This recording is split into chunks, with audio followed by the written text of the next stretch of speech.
This is Football Focus Weekly with CFI, Charlotte Football Insiders. Starring the pet man Matt Morrow, owner and founder of CFI. With him we have Cherie Glenn, our lead reporter, knocking out interviews, going all over the place, just being the queen of CFI. We have Brandon Black, the man behind the camera, the producer, and our photographer does a great job getting those shots every week. We have with us assistant West Charlotte football coach Brandon Billups. Very energetic young man. Former head coach at Central Cabarrus and East Rowan High Schools, Kenneth McClamrock, one of our big football experts. And then last but certainly not least, we have Josh Kroll, former Christ the King head coach, former offensive coordinator at multiple schools. And we are Football Focus Weekly. All right, good evening, everyone. Pet Man Matt Morrow here. It is a great evening here at Football Focus Weekly. Once again, as Kenny McClamrock mentioned last week, the power of the show has prompted change in the world of high school sports. It is amazing. We're going to do a couple new things tonight. The first thing we're going to do is something we're going to call the rundown. And the rundown is when we talk about the biggest topics in high school football going on right now. We're going to bring the panel in and we're about to get things on and popping, as the kids say, or they still say. Do they still say that? I don't know. I'm old. You don't know? Okay. I have no idea. That was back in my day, baby. Let's get it popping, baby. Oh, right. Lord. Well, let's begin the show, shall we? All right. Let's do it, pal. All right, here we go. First thing, we saw CMS come out about an hour ago talking about allowing athletic practices during remote learning. They are going to start with the first two sports, cross country and volleyball. They say they can start as early as September 14th, which is around the timeline where the state would be going into phase 3. So I want to present or ask all of you, what are your thoughts? All right, I see Coach Billups is raising his hand very politely, so we're going to go to him and get his thoughts first. Hey, this don't be quick. I'm going to be real honest. I'm glad it did, so y'all stop crying. Next person.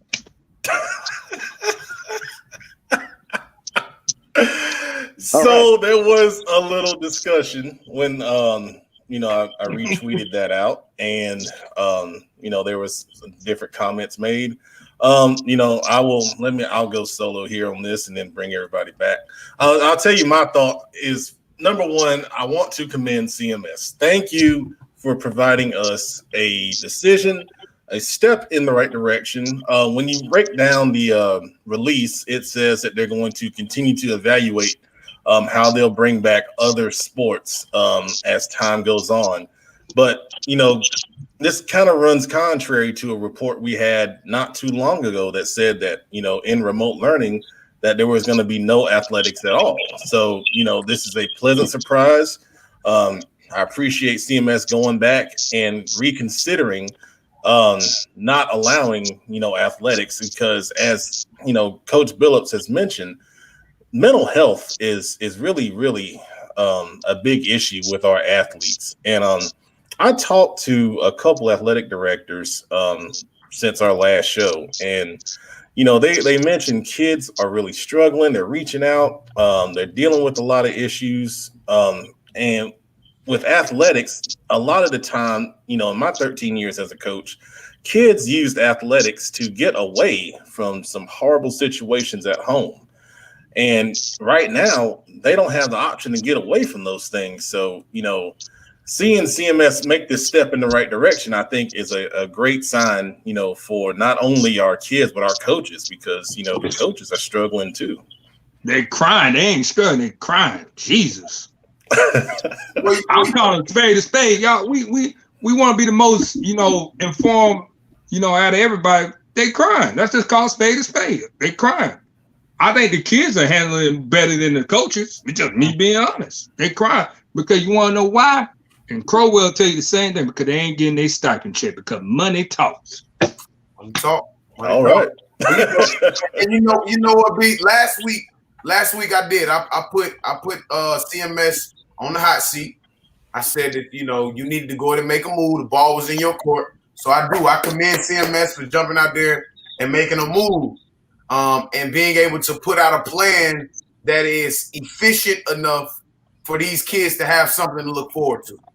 A lot of kids now, you should be getting settled into your school work. I know it's the first week of school, and a lot of schools, I'm pretty sure you guys are getting settled in. But what I will say is you now have an idea. There should be absolutely no crying from coaches, from players, and I'm gonna take it even another step, Coach Billups. And I know you talked about the coaches, and we've had a conversation about the mental health of the players. But now I'm gonna come at the parents, man. Come on, man. Some of this stuff I've heard and seen you guys say has been downright just irresponsible, man. Like, let's make safe decisions. Coach Billups has talked about for the last few weeks, low-risk decisions. You guys have jumped the gun so far that you halfway down the darn track before they even shoot the gun off. Y'all need to pull back now. Now you have an idea, but you have to give things time to have a systematic set of answers given to you so you know how to make the best decision possible. You don't want to make a decision, and we've been saying this on this show. You don't want to make a decision that's going to affect your child and their future because you jumping out there because you feel like I'm ready for my baby to be on the football field, rather than thinking about their safety. So I know we've been talking a lot about the coaches, and we talked about the kids and their mental health, but now I want to put a little bit of this onus and responsibility on the parents too. We're not going to shield you from responsibility too. You play a role in this too. All of this bickering and crying, it's been you too. So I'm glad CMS came out. I'm glad CMS they did. But the parents, it's on y'all too. Tap in. Can I say one more thing about that? Yes, sir. Hey, I'm just glad y'all finally see how to be an educator now. NCAA crackdown, we dealt with that a lot last year. And the year before that, the year before that, the year before that, and the year before that. Chromebook don't work? Welcome to the educator world.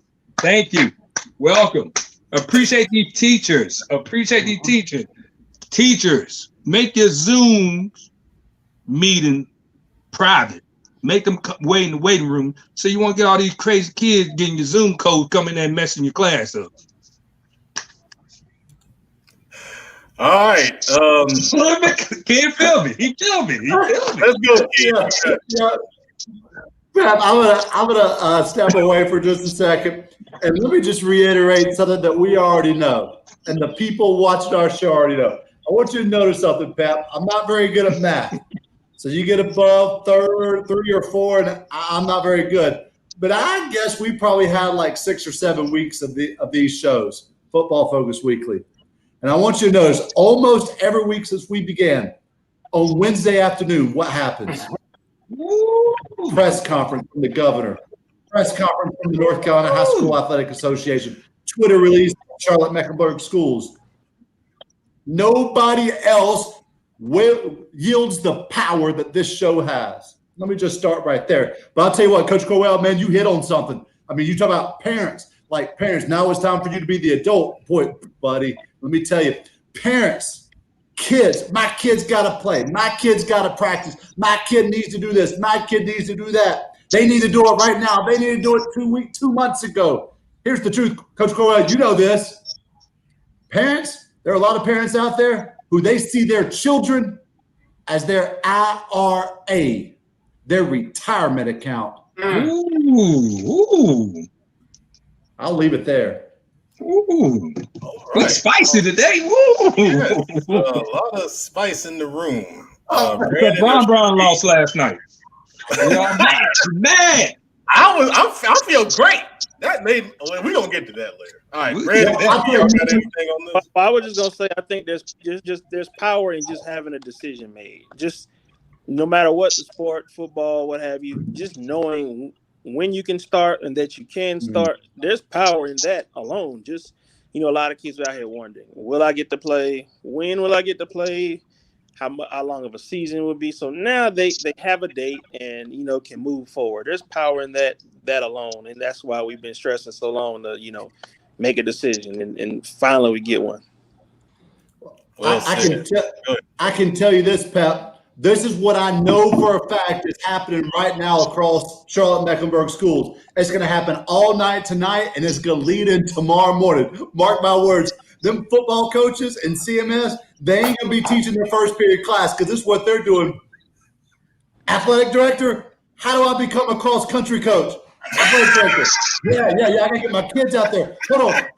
Hey, we can do sprints and agility trainings, right? We can do change of direction drill. Yeah. Hey, put me down. In fact, put down my defensive coordinator, my offensive line coach, my wide receiver coach.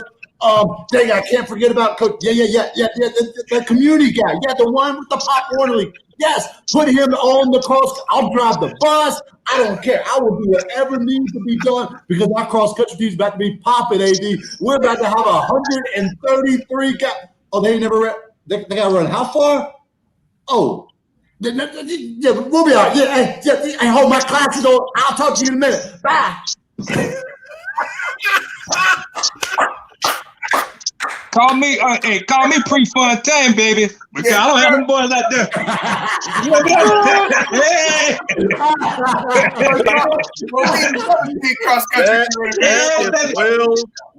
was in the Army. I was in the Army, baby. I ran 10 miles, baby. The Army 10K, baby. Let's go, baby. I can see the offensive line coaches' faces right now. Like, yeah, get out here, 5 points. It's time to go. Getting that 3-point stance, you fire out that line with that gunshot. Boom, let's go. Have them out there back pedal coming up out. Yeah, we got it. Well, what I do know is true is if they hadn't thought about it and they watching this show, they're still thinking about it now. Man, 98% of the my fault. 10% of the coaches don't even have a relationship with their athletic director. Wow. All right, that being said, let's move to the next topic on the rundown. 9-on-9 football. Can it be sustainable going forward? And can it threaten 7-on-7? So we did an interview with Austin Duke, former Carolina Panthers receiver. He's the founder of the APD Foundation, which is a 7-on-7 group. But they are introducing something called 9-on-9 football, which involves linemen. It's if you haven't seen it or heard of it, it's kind of similar to Arena League football. 3 linemen can go down on offense, and then you can have up to 3 defensive linemen on defense. Baby. Right. So let me get your guys' opinions. Can this be sustainable going forward, and can it threaten 7-on-7? Yes, because them old linemen don't be out there running routes. Coach, I ain't blocking this play. I can go out there running 9. Now you can't do that from the old line. Now, man, no, I already know what they'll do. No, you got 3 down linemen. When you got all them fat boys out there, them tackles them like, well, you got them guards and the centers out there. Sure, I go out and play tight end, though. Be out there blocking like Kettles over there, boy. They saw he just got paid. So hey. If you're watching tonight, this is going to be an epic show. You see what it's going to be like already. So I'm gonna try to keep it in control, but I can't guarantee. But all jokes aside, 9-on-9, I like it because, like I said, you play flag football. You see a lot of flag football like that. Right. But no old lineman don't try to run routes. You coach high school football. Every old lineman think he's a darn wide receiver or running back. So Coach Phillips knows this. Coach Crowell knows this. Pep, you know this. There's no better way to break up a stale practice on a Wednesday, the 3rd week of August, and things are just kind of hot and slow and everybody's tired of hitting each other. The best way to break up a practice is to go to center field and call the offensive line on one side, the defensive line on the other side, and tell them to run deep, baby. Those are some of my favorite moments from practice. But I got a question, Pep, because I don't know. I missed the interview yesterday. Us teachers, we've been swamped with this virtual world. Understood. What did Austin say? I mean, are these guys going to be wearing shoulder pads? Are they going to be wearing helmets? I mean, what is that going to look like from a liability standpoint? There's no shoulder pads. Yeah, no shoulder pads, but there will be helmets. There will be helmets involved. Are the kids purchasing their own helmets, or is the APD, are they going to provide helmets? I mean, how do we know they fit? Because coaches, at least in Cabarrus County, we have to get trained every single year on how to fit helmets, for example. Yeah, they're going to be – the helmets are a part of their registration fee for the league, from what I understand. So everyone will get their own helmet. Okay. Well, I mean, me personally, I don't think it'll be a bad idea, man. I think any way that these kids can start getting reps We said this. I said this last week. Any way that these kids can get reps, let them get reps. It will be even better that they have helmets on. They can get somewhat of a feel of what it's going to feel like in a few months in February. It's going to be different putting helmets on in February. So we'll get a chance to see, get them prepared a little earlier. I would like to see if that 9-on-9 football league is going to have some CMS or Cabarrus County coaches influence. Are some guys going to try to get involved and try to use that as another avenue to possibly get involved with coaching? So I think it's, the verdict is still out, but anything that allows these kids to be able to get reps and throw the ball around and get some game-like situations. I did see a video. They were touching up. I like it, man. I think it's going to be a good idea, man. I don't necessarily know if it's going to threaten 7-on-7. It may sway some kids to want to play closer to 9-on-9 rather than 7-on-7. But it's going to allow them to get some reps, man. I'm okay with it. Well, the lineman, you need the 9-on-9 if you want. Yeah, it's just gonna be the lineman. But it's not. But really, it's don't want to be because the tackles don't play that close. It's only gonna be good for the center and the guards. Right. Yeah, and what I've seen is the two guys that would be normally guards. They're more of tackles because the defense will put their speed rushers in to try to get pressure on the quarterback. So, well, there you go. You take your guards out. Now the guards not having no fun. But I think something. All right, go ahead, Sheree. Something that Duke said in his interview yesterday is that it'll keep the kids playing honest because with 7-on-7, they're essentially just running routes.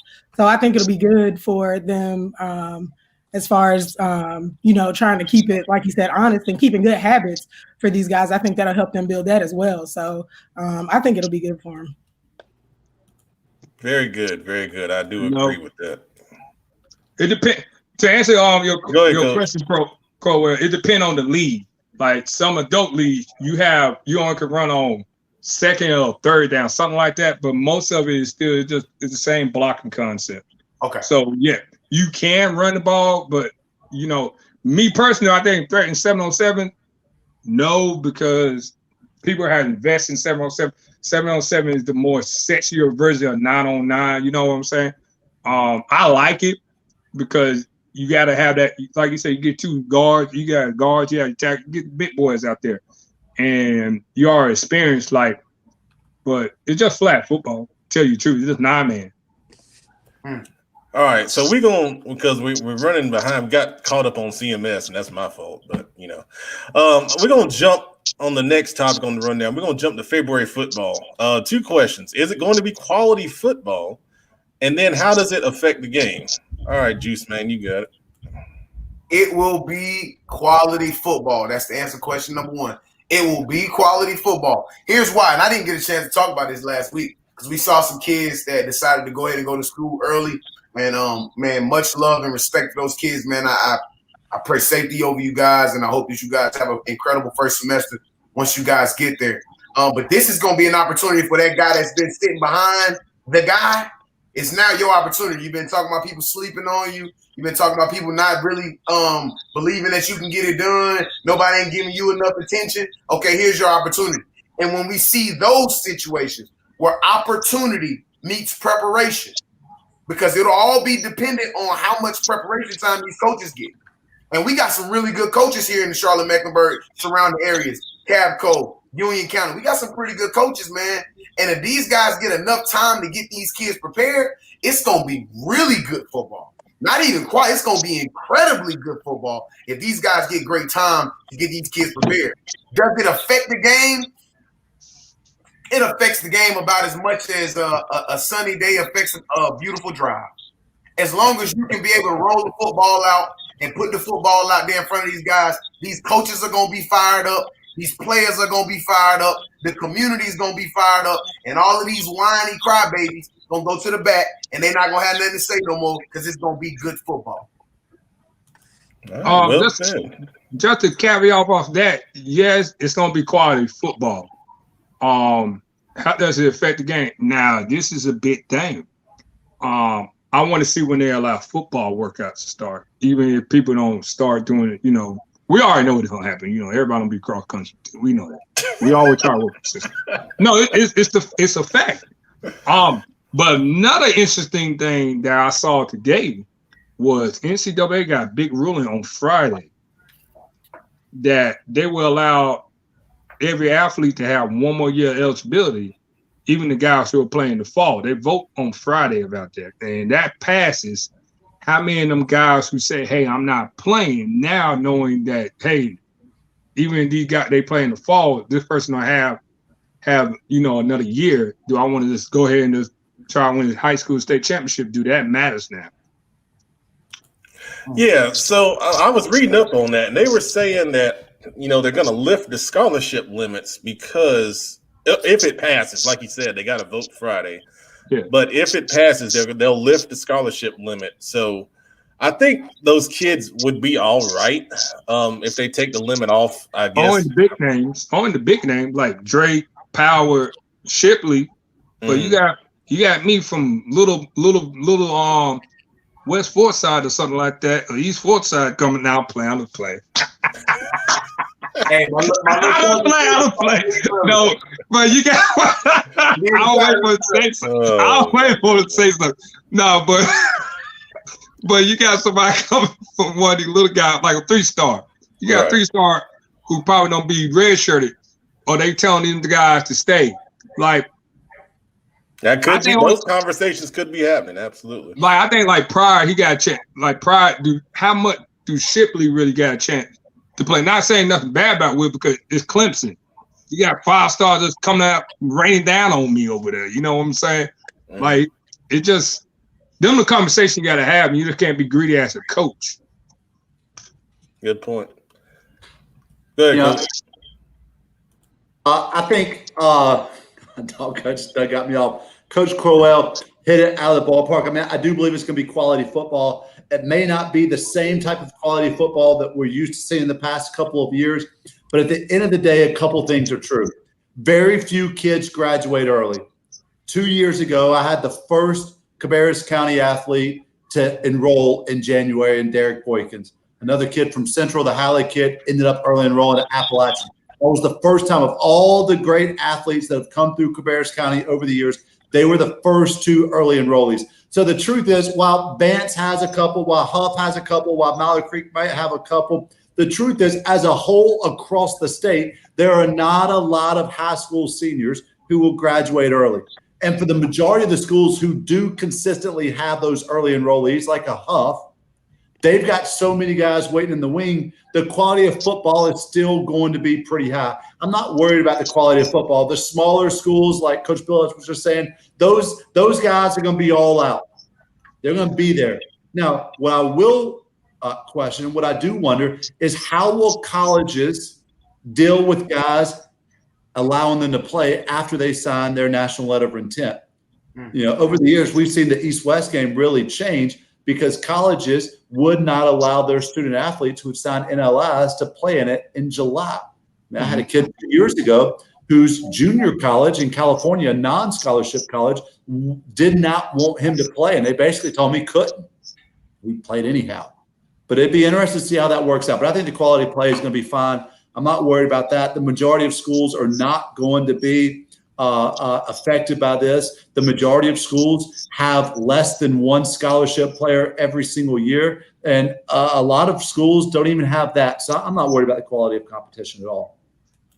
Hey, just say something what you say. Creek really don't have nobody leaving early. Like Metcalf, Metcalf the only one. Metcalf the only one. If somehow if Coastal flip him, that's the only one I see leaving early. And Metcalf, because he got that Coastal off him. Now if Coastal pull that off and steal him.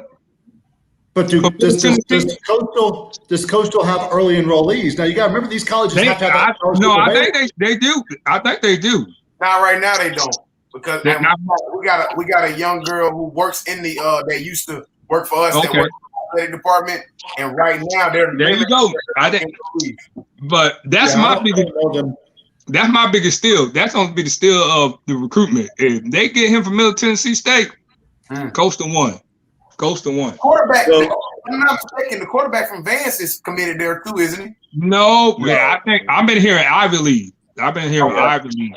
No, I'm sorry. The quarterback from East Forsyth is committed to coach. Well, here we go. All right. So we got a fan comment here from the APD Foundation. Thank you. Respect to Austin, man. Respect to Austin. I like that. I like that young man. He's good. And it was even though he went to the eye. Even though he went to the eye, you know, I respect. Come on, man. You're not about to disrespect. He's a fun player to watch in his prep career. Good deal. So our next topic on the rundown, and we mentioned it, star football players graduating early. I'll let each of you say one person. Who are you gonna miss the most out of early graduates going to come? Not Power Echols. I'll miss Will Shipley. That is Coach Brandon Phillips in West Charlotte, who is in rare form. Power, we love you. We love you. I'm glad that you're leaving. You get everybody else in 4A. I'll make a good chance. If you need help packing that van to North Carolina, I'll be available after 6. I'm gonna miss watching Will Shipley because he's a warrior, and you just don't miss him. I'm not gonna miss Drake May. I'm not gonna miss Power. He's taking all of them, guys. Everybody at Huff, Evan Pryor. Oh, you need me to pack that one? I packed that one up too, buddy. Nah, but I will. You know, I'll just say I'm gonna miss watching Power play. He played the game beautiful. Pryor, but I'm glad they go. All right, I'll take one, and this is one y'all probably wouldn't say, but it came out. Tylen Dunlap committed to Georgia State. Gabby's gonna be going down there. You know, I don't know what else I can say about this kid. He won the state title as a freshman. He's a terror coming off the edge. He's a great young man. Very talented family. You know, he's got family, Malik Dunlap at NC State, and then of course Kavaris Crouch at Tennessee.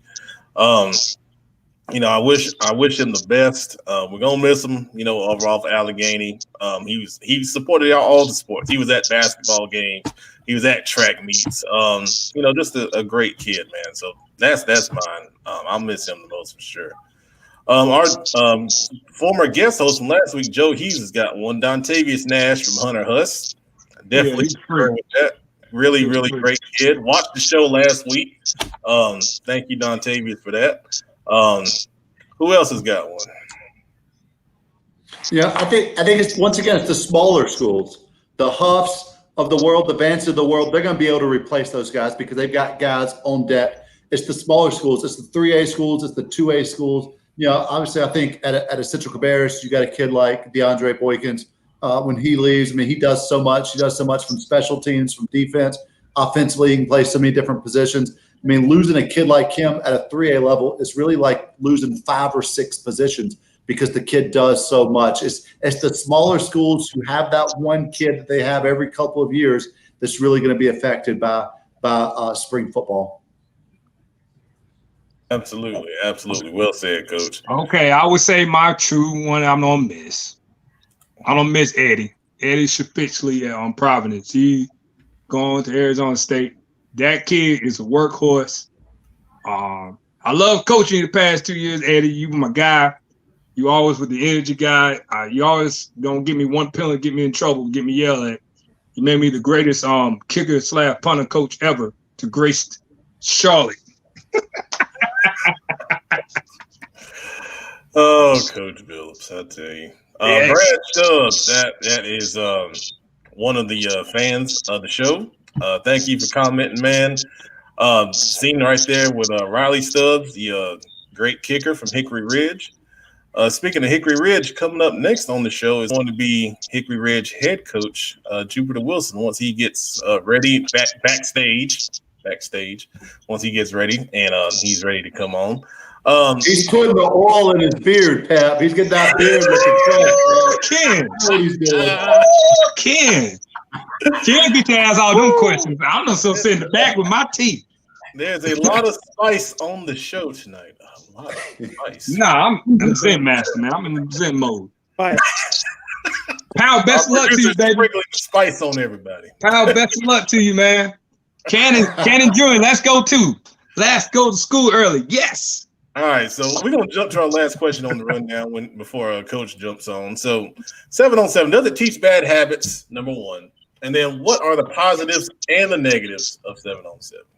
Coach Crowell and Coach McClaren would say the same thing I'm about to say. It just depends on, with the organization, it depends on who's coaching it.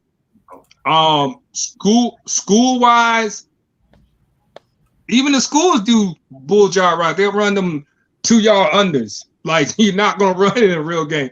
But it really depends on the organization. So I can't really say, like, Carolina Star do Coach McFadden, who be on, he do a great job. But it just depends on the organization. There are a lot of people, it just depends, man. It's 7-on-7. You're not gonna get up. There's some good things for 7-on-7. You don't work on the pass drop. The linebacker gets to work on the pass drops. But I would tell all the coaches who coaching them, make sure you tell them to take them read step and then jump in their pass drop, because that'll give you more game time experience. But if you're running your defense and you're not playing cover forward the whole time, or playing like 6 yard, you playing 8 yards back, 9 yard back, well, I take that back, because this is my part. We had to play during 8 yard back because they were murdering us. But it just depends if you're playing, you're running your concept. Like receivers, long they're not dancing on the line like Coach Crowell coaches receivers. They come out there heel toeing and Harlem shaking off the line. You're like, Jesus, that's not a real release, son. You know, they be out there Harlem shaking off the line. This man has never seen me teach that a damn time. Yeah, I did. He better shake it, get off the line. All right, so we'll come back to 7-on-7. North Carolina Central. Them North Carolina Central routes. I lost total control of the show, so we're going to move on, and we're going to go to our first guest of the night. This is a great man, number one, and also he's a great coach, and not only in football but of multiple sports. And we're going to talk to him and see, catch up with him, see how his team's doing, see how he's able to juggle coaching 87 different sports and handling hundreds of kids. And that coach is Hickory Ridge Ragin Bulls head football coach, girls basketball coach, and track coach, Jupiter Wilson, and we're going to bring him on the show right now. Hey, how's it going? I'm good, Coach. How you doing, sir? I can't complain. Life is going pretty well. That's good, man. That's good. I appreciate you joining the show tonight, and we're glad to catch up with you.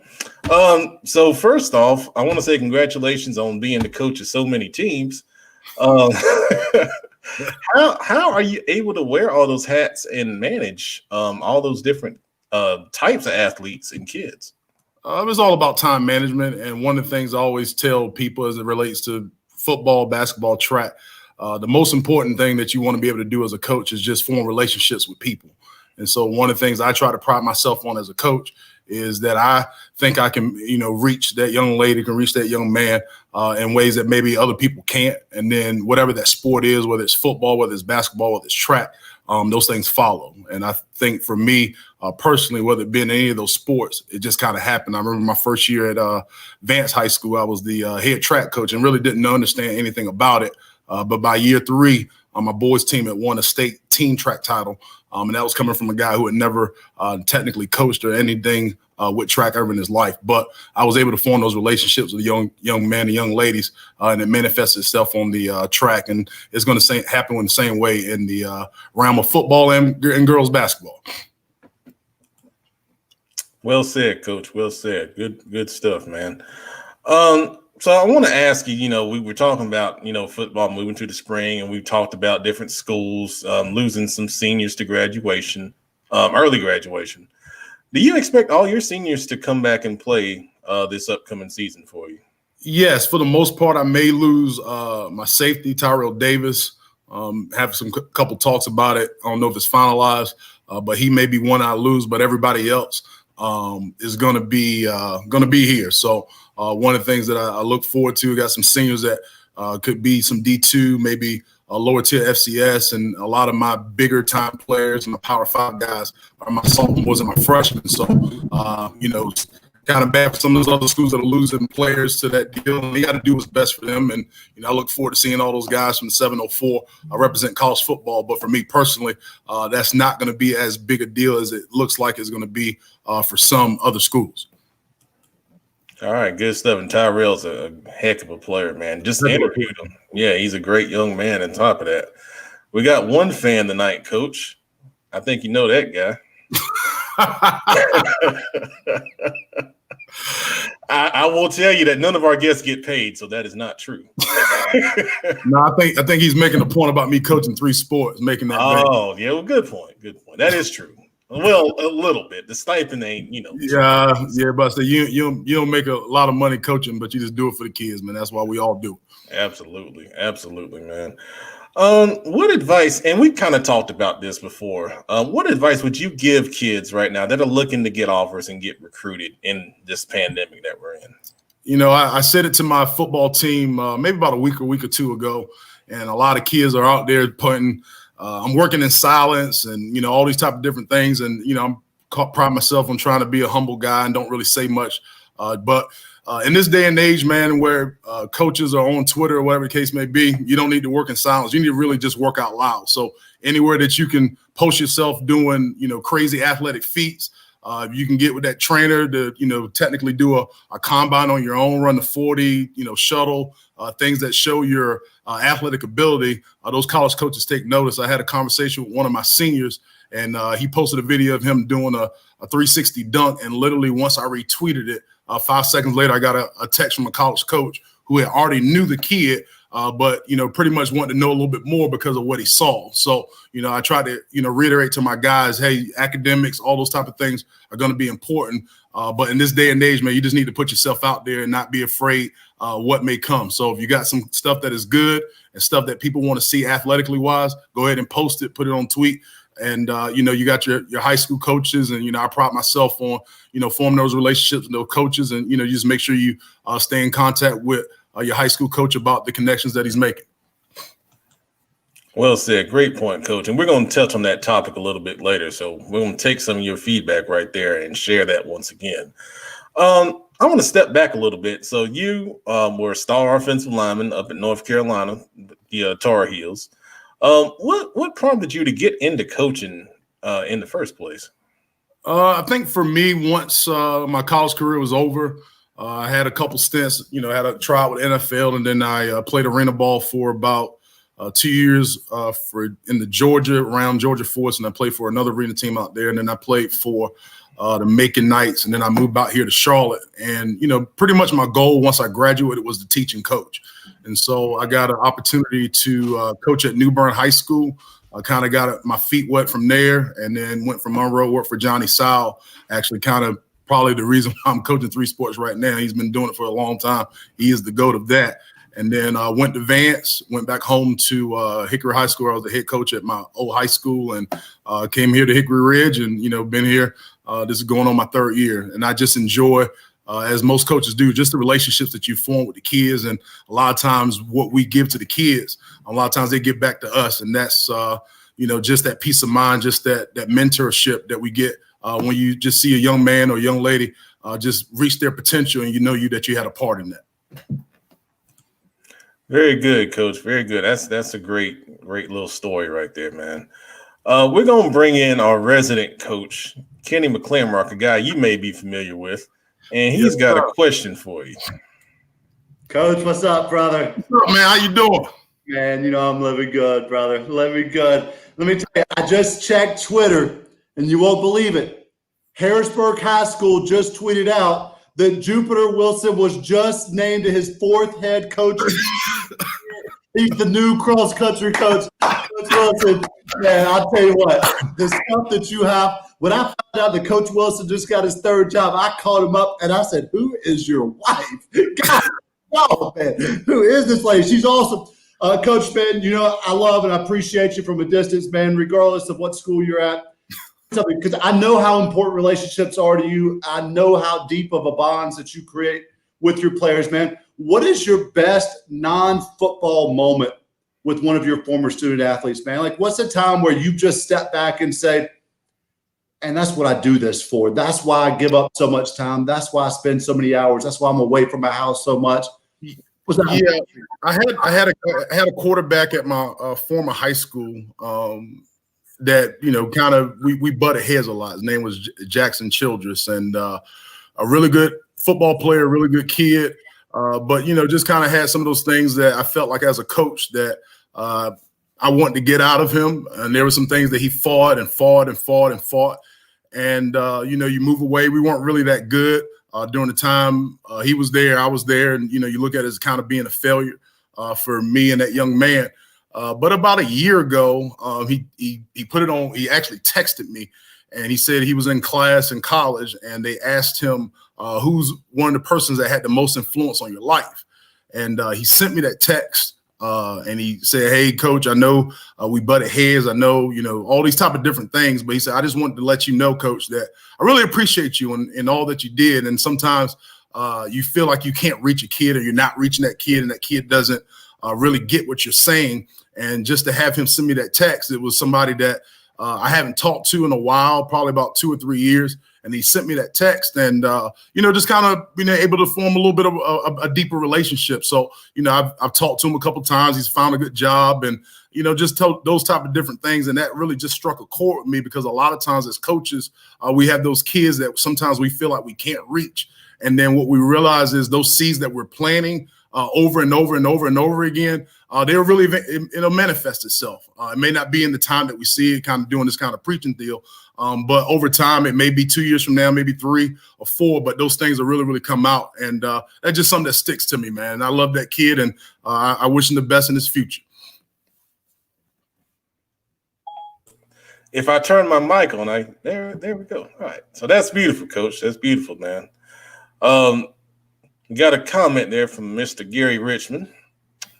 Best head coach I've ever worked with, man. That's saying a lot, because Coach Richmond has been around the block. So he's been around the block, man, and great OC and in his time, and he helped me out as a wide receiver, and, you know, great girls basketball coach. So that means a lot coming from Coach Richmond, and former Tar Heel too. So there it is. Take pride in that. Good deal. See, we don't hate the other people on the other show. We don't hate them. Come on. See. Anyway, last question. Talk about some players that are going to be real good standouts for you this upcoming season, Coach. You know, I hate to do that and try to minimize it, but offensive line, you know, we got Kate Goldman, everybody knows about. And, you know, in that regard, I got, you know, Colin Seats and Isaiah Bulladick, Cannon Turner, and probably one of the best kids I ever been around, Parker Jones, just a great all-around kid. Quarterback position, you know, Alex Bentley, got Derek Britt. I mean, just a bunch of kids that have just, you know, busted tails. Everybody knows about Christian Hamilton.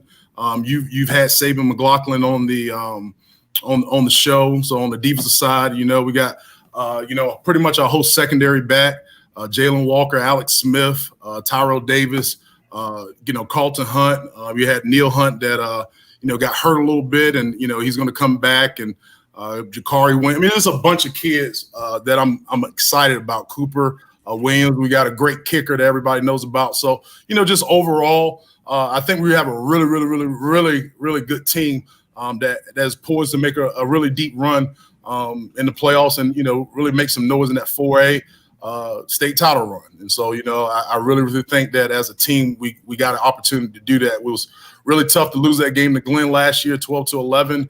And, you know, I thought, man, we could have got through that game, you know, what would have happened. But it just kind of made me have more resolve about myself and the coaches. And I know the players, because they've been busting their tails, and I haven't even seen them for 3 or 4 months. And I'm just excited about the opportunity that we're going to have, whether it be, you know, now in the spring and February. So we're just going to be ready to play ball.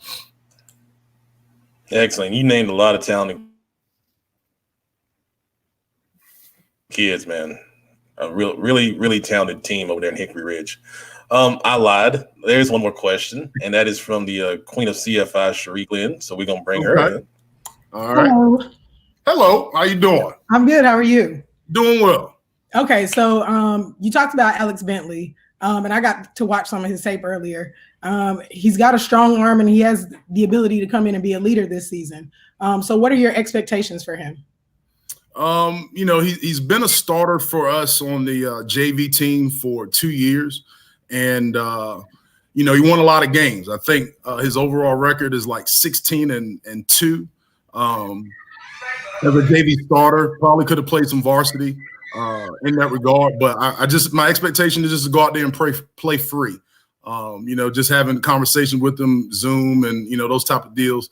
I know Coach Entis and the office of coaches have talked to him, but just making sure that there's no pressure on him. You go out there, perform. We got great offensive line, great running backs, great receivers. You got everything around them to go out there and perform. And we got as I said, a little ace in the hole. I got a kid that played quarterback for us last year that'll kind of be the jack of all trades. Hickory, he played quarterback, played running back, played linebacker, kind of do all those things. So he doesn't have to go out there and try to do more than what is required. Just go out there and just do what we ask, and just the expectations. Just go out there and have fun. We got a really good team. Got a great bunch of coaches. So we're just going out there ready to compete. Good stuff. And yeah, I like that kid, man. I saw him, last year we came up and did the Hickory Ridge Myers Park JV game, and I was impressed. I was impressed, man. He's ready for the show out there. He's got all the moxie, man. So one of the things you look at in the quarterback is just that it factor. And Bentley definitely does have that. He's got that it factor. He just has that kind of personality that people are drawn to him. And so, like I said, man, I'm just excited about what we got, especially offensively, a very junior-laden team. Could really be good even that following year. And defense just be led by a very experienced secondary. So sky's the limit. So we got a fan – well, I wouldn't even call it a fan question, but we got a comment from – our buddy Mizzle. How do you plan to balance basketball and football? I've done it before, so that's the thing people don't realize. I was the head basketball coach at my previous high school, and I did that for 3 years in conjunction with being the head football coach. And the biggest thing, honestly, when I was at my previous high school was the basketball team during the fall, they just got used to early morning workouts. So 6:30 they had workouts, 8 to 3 or 8 to 4 I taught class, and I had football practice afterwards.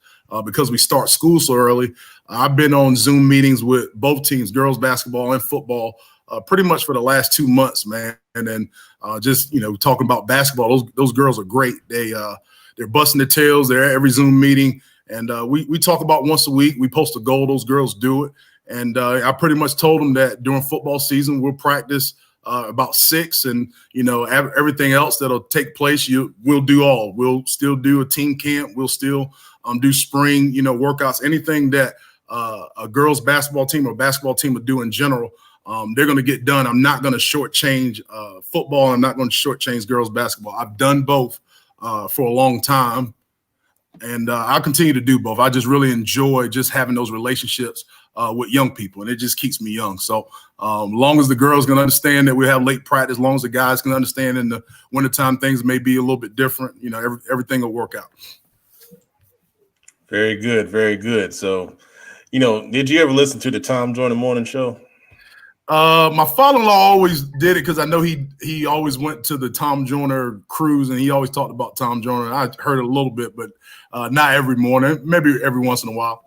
So Tom Joyner used to say, "This is the hardest working man in radio." So I'm going to call you the hardest working coach out here in the state of North Carolina, Jupiter Wilson.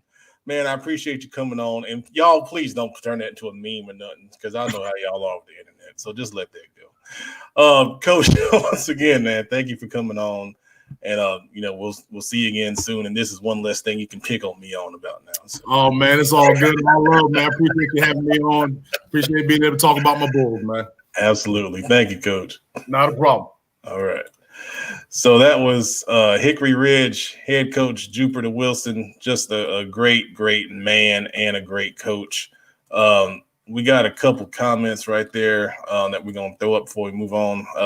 Mizzle says that's great. So happy for you, bro. And Coach Richmond, once again, dual coaching is reserved for the best. Hey, I mean, you got to be a great coach to be able to pull those kind of things off. So, once again, shout out to Coach Jupiter Wilson, a great, great guy coming on the show and, sharing a a lot of things with us tonight. So we're going to move on to our next topic real quick, and we're just going to touch on it for a few minutes. Recruiting and attention. So we asked Coach Wilson about, how are kids, football players especially, getting attention from college coaches right now. And one of the things that he said was, posting, different drills of yourself, doing things that, just show off your athleticism. So I'm going to bring the panel back here in just a second, and I'm going to get their opinions on this. And then I'll come back and share some things that I've heard from college coaches and talking to them about our Under the Lights football camp coming up Friday, September 11th, 6 p.m. Just a little cheap plug right there. We have a few spots left. They're going fast. All right, so here's the panel, and we're going to turn their I got to add them back. Yeah, there we go. And we're going to turn their microphones on like the professional that I am, and we're going to ask them, guys, what can kids do right now to get attention from recruiters? Well, I just saw a comment from Mr. Stubbs. He said something that I was going to touch on as far as being active on social media, being active on Twitter in particular. Honestly, man, I personally have seen a good group of kids, more kids getting offers during this time period, man. And these kids are kind of figuring it out. These parents and these coaches are figuring it out, or these coaches are, a good group of coaches in this area are really good at building relationship with coaches. And, so utilizing those relationships to be able to leverage some things for their kids has been really successful. I've had some conversations with some coaches on the next level, and a lot of them are saying that, some of the things that they're looking for is a kid being able to do some things that might be a little bit outside of the realm of football. Taking a basketball, going to dunk the basketball, being able to show some workout drills, showing them what you're doing on the drill, but also being able to just have the ability to show that what you're seeing on film. I've seen some kids be able to show some coaches that they know what they're doing, they know what they're seeing, and then utilizing the film to be able to support what they're able to see. So, it's 1,000 ways to skin a cat. But I'm glad to see a lot of kids across the state of North Carolina, because I'm plugged in, really kind of looking at kids from all across the state, seeing a lot of kids getting some offers during this time period, man. That tells me some kids and some parents and some coaches are doing right. Absolutely, man. Well, I would say, first off, before I even get started, shout out to my big cousin, Coach Gary Richmond over there, man. A lot of people don't know that that's my blood cousin, but I love what he doing. Him and Juke doing over there, Hickory, and that say a lot. That him being the legend that is. I ain't saying that just because he's my cousin, but Coach Richmond speaking highly of Juke, that says a lot. So shout out to you because you see a lot. I think Coach Juke, what he doing at Hickory Ridge, Lake Norman, what they're doing, Coach Oliphant, what they're doing, Coach Baker over there at school Independence, I don't like saying that name, but what Coach Baker's doing over there, I think a lot of coaches are doing a lot of stuff behind the scenes, like even my head coach, Coach Griner, he has some relationships with a lot of college coaches, and he getting it out. So you just gotta get creative because you still gonna get recruited. I think a lot of parents and kids are like paranoid about this pandemic and recruiting. They still got to keep a job, and so even if we play in the spring, they're gonna work things out. Everything is getting, they got to rewrite the book sometimes. Sometimes you got to do it. It's just how things go, and I think sometimes as Americans we want to see stuff now, and then when stuff gets changed, we're like, oh no, I don't know how to react. So you gotta be patient. Some schools might not have football program because, like Coach McClanrock said, it's kind of hard. Like Stanford had to cut a lot of their varsity program because they had like 355 of them because they want to win that varsity championship cup every year. But just keep doing. You gotta be creative. I hate to say this because we used to hate this. It's been a debate for all years. 7-on-7. Do they really get your recruiting? And it might this year, because people don't be looking for film. So I hate to say that. That hurt.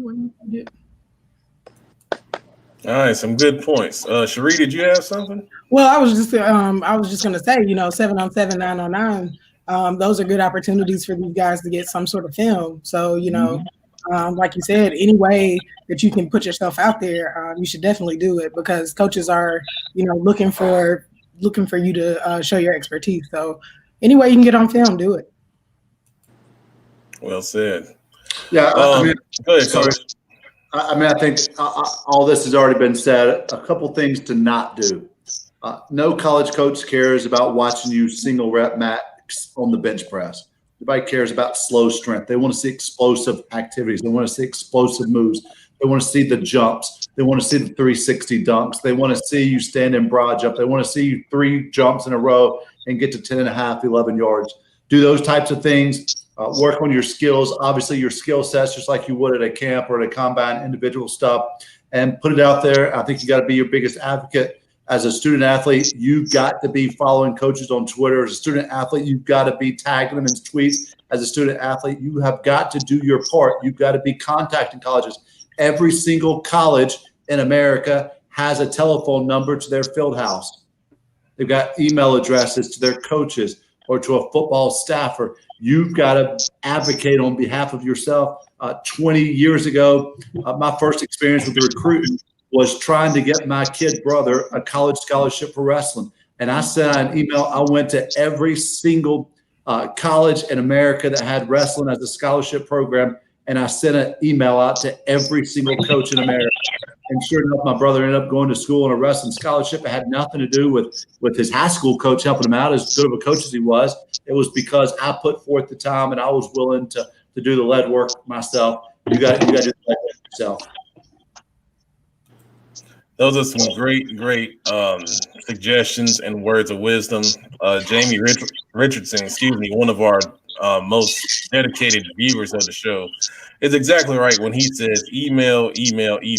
And I'm going to go through the list that I heard from coaches that are planning to attend our camp coming up on September 11th. So number one, like Coach McClintock said, Twitter is your best friend.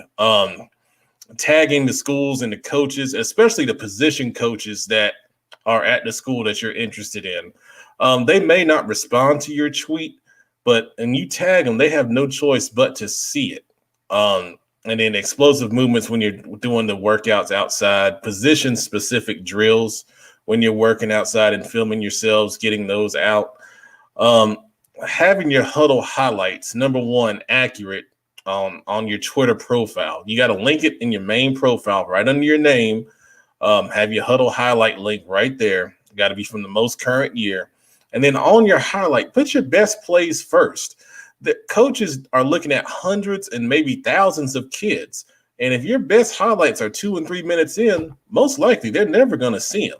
So if you got like 6 touchdowns, your first 6 plays should be those 6 touchdowns.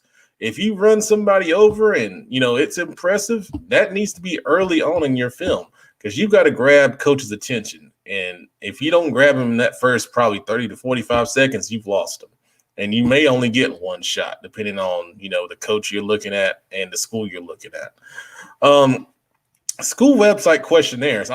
In researching, trying to reach out to different coaches, on school websites, you go to the football page, a lot of them had questionnaires if you're interested in playing sports at that school.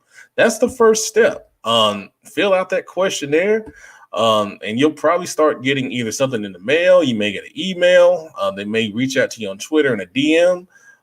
So those are quick, easy ways to get into contact with coaches. And number one, I want to say, don't pay for a recruiting service. Do not pay for a recruiting service because a recruiting service is most likely going to do the same things that we just advised you to do for free on your own. The only thing that a recruiting service may possibly do, and a lot of them don't do it, is if they have direct contacts at schools. And that's something you can ask these recruiting services if they have. They may tell you they do. My advice is, if you're going to use one, use the one that, is very reputable. There's a lot of scam artists out here that are just trying to get your money, and they're just going to take your stuff and just email it to a bunch of people. And, you can do that yourself with a little legwork. So there's a couple comments I'm going to throw up here. Coach Richmond, once again, advertise your offers because college coaches get envious and offer because others did. Oh, how many times have we seen this? One kid gets an offer somewhere, and then all of a sudden just opens the floodgates, and there are so many offers that come in from different places. So absolutely, that's a great thing right there that Coach Richmond shared. And then our buddy Mizzle, no bad music on your highlights. That's a big red flag. Yes, that is a great point. If there's a popular song you like, it may have some profanity in it. Use the instrumental, okay? Just use the instrumental. It's that you still get the effect of the music that you like, but you leave all the profanity out of it and the bad language and God knows whatever they're talking about in that music y'all like. So, yeah, don't have the bad music on there, absolutely. And I see y'all laughing at me in the background, but I'm just being real.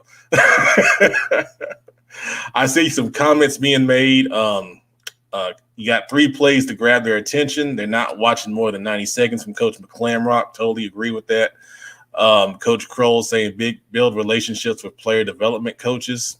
Absolutely. Those are definitely much more reputable than your recruiting service. So if you are going to spend some money, spend it on that because those guys are working and training athletes all the time. And just look at their track record because they, typically they show their workouts. Let's see. We got a comment that just came in right here. Mr. Stubbs, once again, DM coaches at schools you're interested in as well. Absolutely. Sometimes the DMs are open for certain coaches. Sometimes, they have to follow you to DM them. But once again, it's all about making the effort. That's the main thing right here. If you sit back and say you're slept on, are you doing everything you can to, wake people up? I mean, are you going to camps? Are you working on your craft? Are you reaching out to these schools? Are you on Twitter? We made the rant a couple of weeks ago about, kids saying they're being slept on and they're not even on Twitter. Twitter is the best place to be. That's where all your coaches are. So you got to be on there and you got to set your profile up and you got to, sell yourself. Sometimes it's hard for some kids to do that, but, if you need help with it, I'll be glad to help you and I'm not going to charge you nothing. So now it's time. Oh, well, wait, one more thing. Let me get these last 2 comments out. Back from Coach Kroll, once again, let someone analyze your highlights before you continue to send them out. Absolutely. I totally agree with that. I've clicked through highlights when people have submitted their profiles to us and came back with feedback off of that. So that's a good point. Then Coach McClamrock, don't call yourself a dog and then show highlights of yourself taking plays off. Oh, wow. Great one. Because that's going to get you canceled real quick. Great stuff. It's a great topic. Good job, everybody on that, especially to the people that are watching. Great feedback. Thank you so much. We're going to try to take a lot out of that and retweet that. So that's some great advice right there.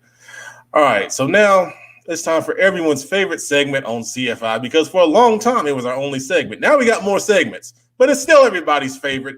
It's time to sound off, baby. All right, so when we sound off, we know we got to go to the leadoff man, and that is the juice man, Coach Josh Kroll, and he's going to lead off on sound off, so here we go. All right, here we go. Hey, before I get started, Coach Billings, I know you said you're a dog, more like puppy child when you go with that bump and run concept, buddy. But look, man, today on sound off, the MEAC. And I'm going to do something that I ain't never done before. I can't stand these folks. But A&T, you done came out and said that you are open to doing Aggie Fest in the spring if the MEAC grow some kahunas and say, we're going to go ahead and do spring football. All it take is for y'all to go ahead and say, we're going to do spring football. I saw on HBCU game day that there's a possibility that they're talking about a MEAC championship game. And that a MEAC championship game will happen in the conference for the first time in how long? History. There's never been a MEAC championship game. So if they move this game to the spring, move the season to the spring, go ahead and jump full head in, move the season to the spring. You can get Aggie Fest in the spring, which would be a little watered down version of that thing y'all call homecoming. You can get Eagle Fest in the spring, which will be a little bit of a slight version of the best homecoming that there is. And then you'll get some other homecomings around the country, you know, some versions of some homecomings around the country, Howard, Hampton, Norfolk State, Hampton not in the conference anymore. But if the MEAC goes, go ahead and say something. Come on out and tell people we are planning on having a spring football season, and this is what it's going to look like instead of putting out these little nuggets of information, man. Yes, we looking for a spring football season. Yes, we wanted an HBCU football, and yes, the Eagles going to win the freaking conference this year if we have it, both in football and basketball. Y'all heard it here. Let's go, baby. Sound off. All right. Juice Man with the weekly Black college football update on Sound Off. I always appreciate that. All right, Coach Billups, I'm going to give you a chance to respond to the Juice Man. Sound off, sir. First of all, you don't even know who in your conference, so I can't even acknowledge you right now, sucker. Now, back to what I was going to say before this sucker. Well, he somewhere down there, drop it down and get his ego on. Go on, chirp away, bird. But okay. Woosah. Franklin, Leonard Vogel. What in the world were you doing last night? Oh, my man had a triple-double. I'm disappointed. You let KCP tear the side of the goal up 9 times. You let Gerald Green come in there with his Power Ranger cut, tearing the side to go up. You got my man Earl Smith Jr.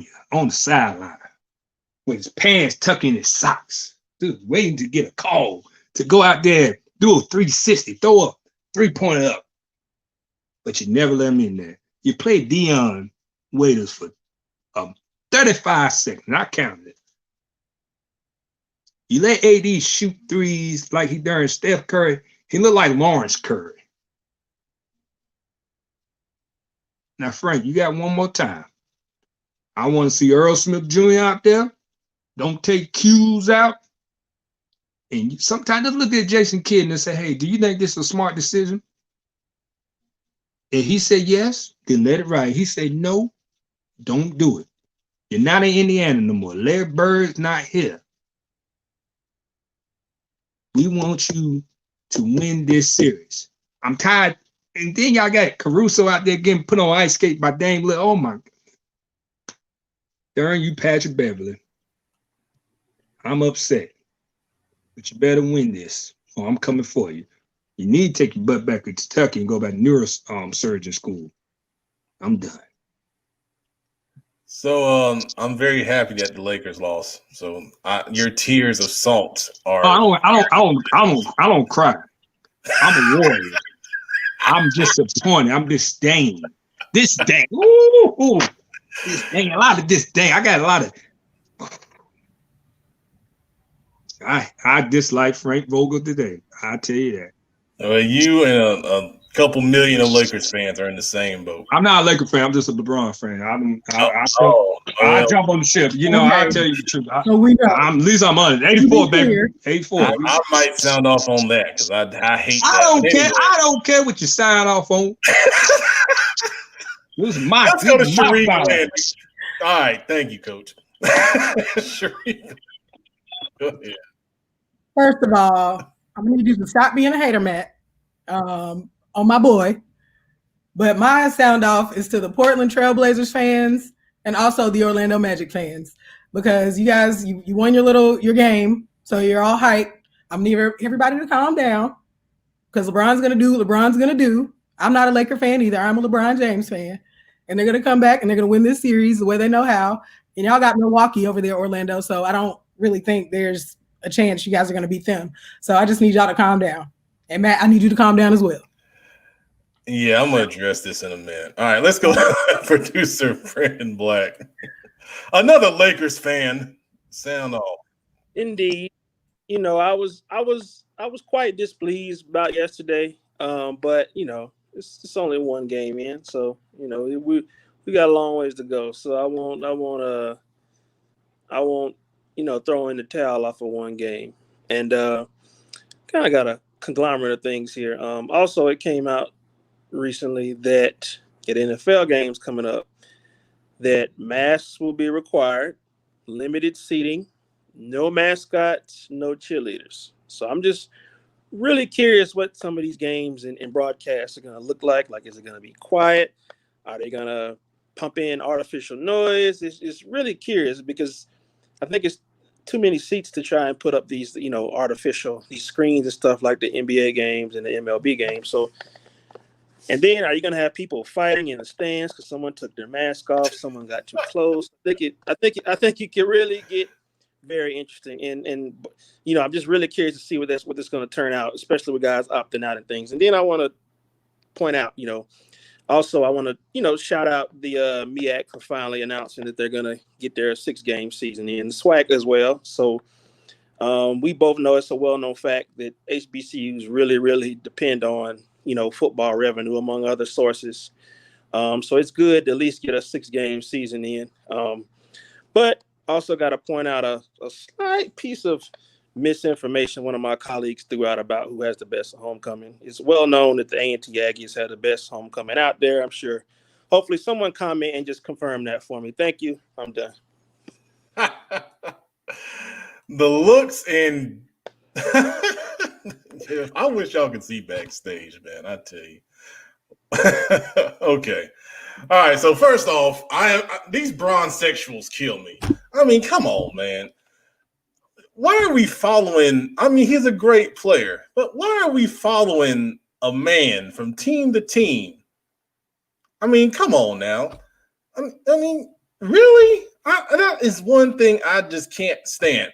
Cleveland Cavaliers are terrible now, and you can't find a Cleveland Cavalier fan anywhere because of all you bronze sexuals out here, all on this man's job.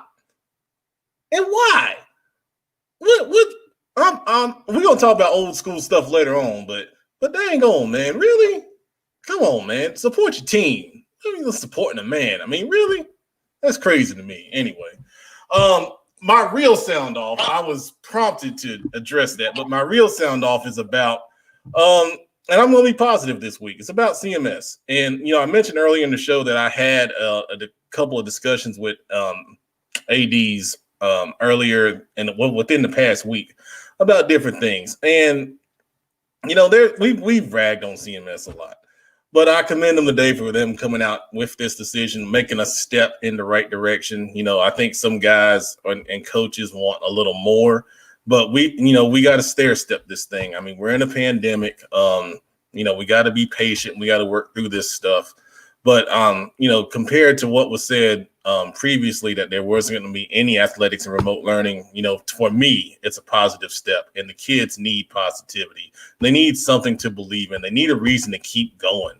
Because if we would have came out and said there was no athletics and remote learning, we would have lost some kids. I mean, just being point blank, we would have lost some kids without any hope out here. So good job, CMS. Support your schools. We're losing money in CMS. I'm the Booster Club president at Harding, for those that don't know. Schools need money. There's no athletics right now. We don't know what the athletics are going to look like, as far as crowds go. A lot of schools depend on that. They depend on concessions money to fund their teams and their needs. Look for a school. If you're affiliated with a school, make a donation to the Booster Club, donation to the PTSA. A lot of the money that typically comes in is not available now. So, we've been, negative a lot, but I want to be positive, commend CMS, and support your schools because the kids need it, especially some schools may need it more than others, but all kids need things. They need uniforms, they need spirit packs, they need all that stuff. So please reach out, find a way to support your school. And, thank you for supporting Football Focus Weekly #1. Our star, Kenny McClamrock, has got the last shot this week, and he's coming off an incredible performance where he was absolutely in the zone, and I don't know if he's going to be able to repeat that or not, but we're going to see what he's got. Yeah, I'm gonna tell you what, Pep.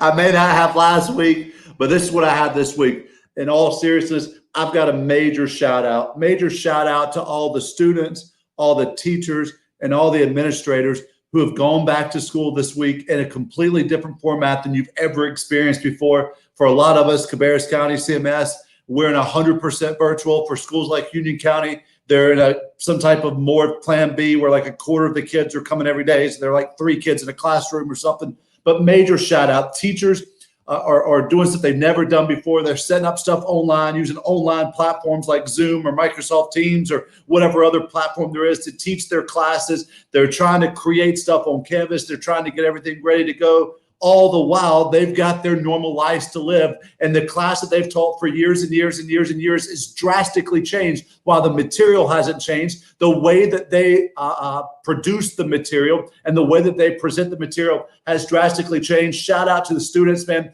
You guys are at your house. You've got kids' siblings around. You've got kids' siblings that you got to care for. You got your parents around taking business calls or whatever else that they're doing. You're in living situations that aren't always awesome and up to speed with internet access and power. You've got guys mowing the grass, construction going on outside, a couple arguing in the apartment next to you, but you're still showing up to class. You're still getting on bright and early on your laptops or your computers or your cell phones or your tablets. You're still putting the work. Teachers are staring at a screen with a bunch of people's names on it. Like, major shout out. It's been a major adjustment, super adjustment. The admin, at least at my school, have been super supportive. Thank you for that. I had 3 admin who stopped in my classes today. I reached out to all of them, thanked them, asked them what I can do, because now I'm the old guy on the block. Like I don't know all the stuff that I used to know.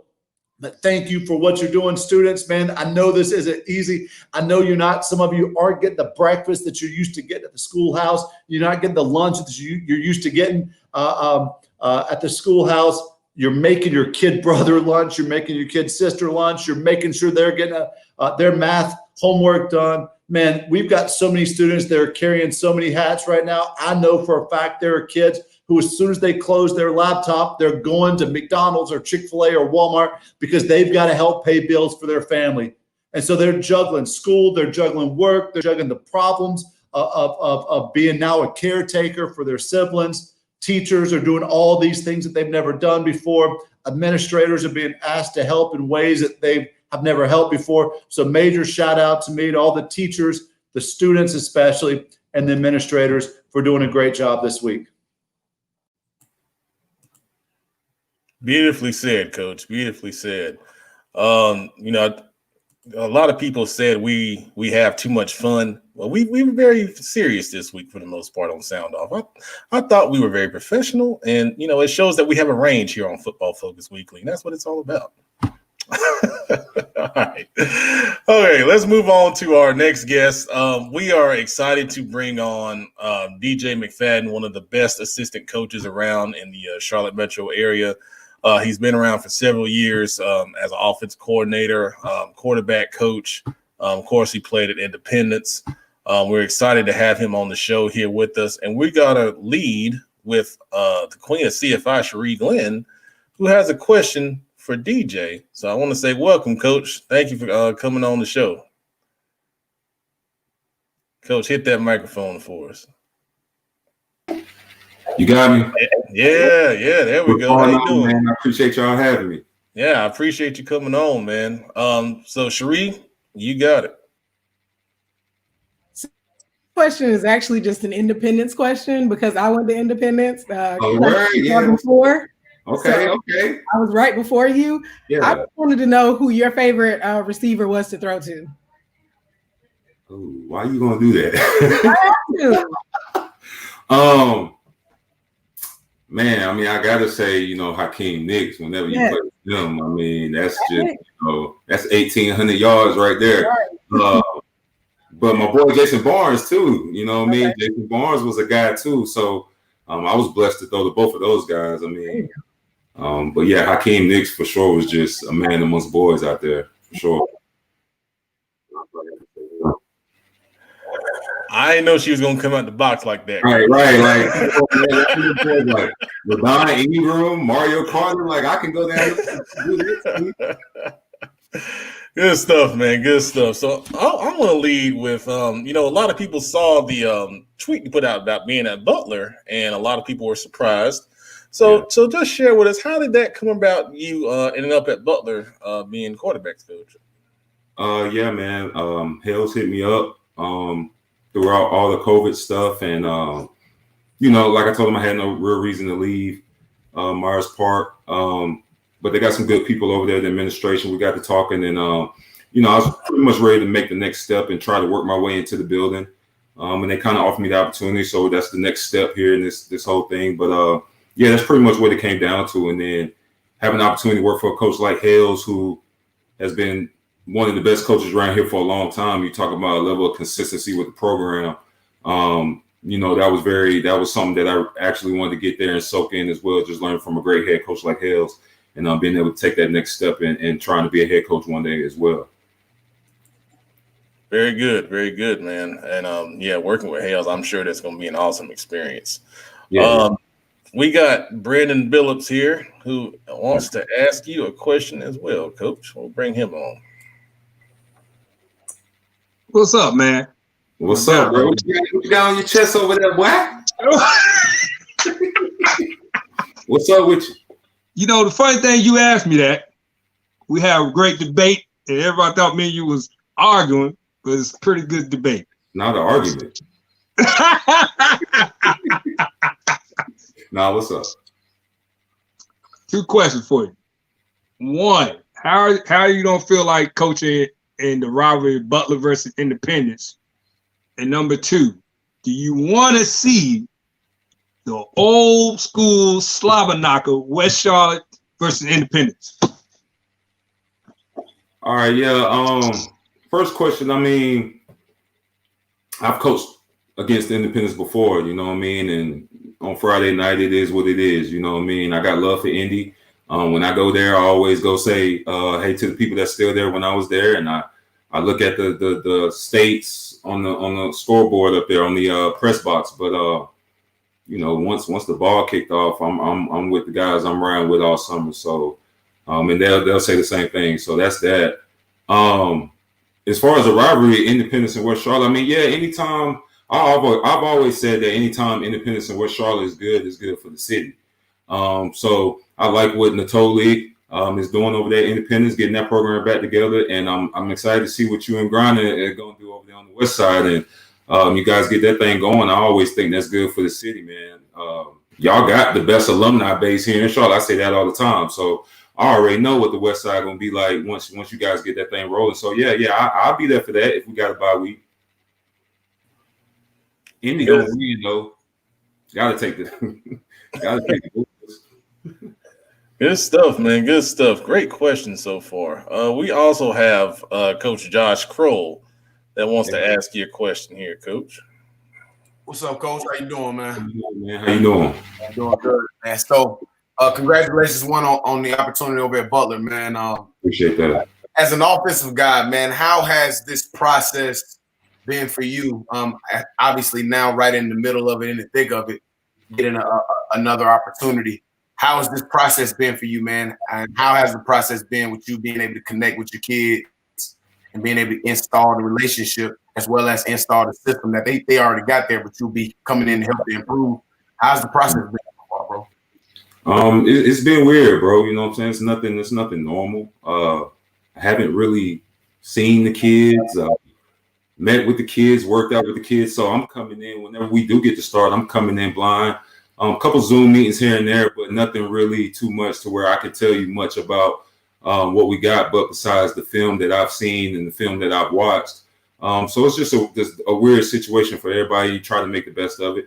I do like the announcement today, at least giving us some sort of idea of what's going to be, what it is moving forward. And I do understand that, right now volleyball and those other sports are priorities. So we'll just sit back and wait our turn. But I try not to get too riled up about things I can't control. And I understand I have no control over this virus, and I have no control over what they do down there in Raleigh making these decisions. So I just go with the flow, and whenever they blow the whistle, we'll be ready to roll. Good stuff, man. That's a great answer. Great. You sound like a head coach already, man. I think you're ready. No, I got some more. I got a little more seasoning, man. But yeah, that's further down the line that we'll get there. Absolutely, man. Absolutely. We're gonna bring in Kenny McClamrock here, and he's got a question for you as well, Coach. What's up, Coach? What's going on, Coach? How you?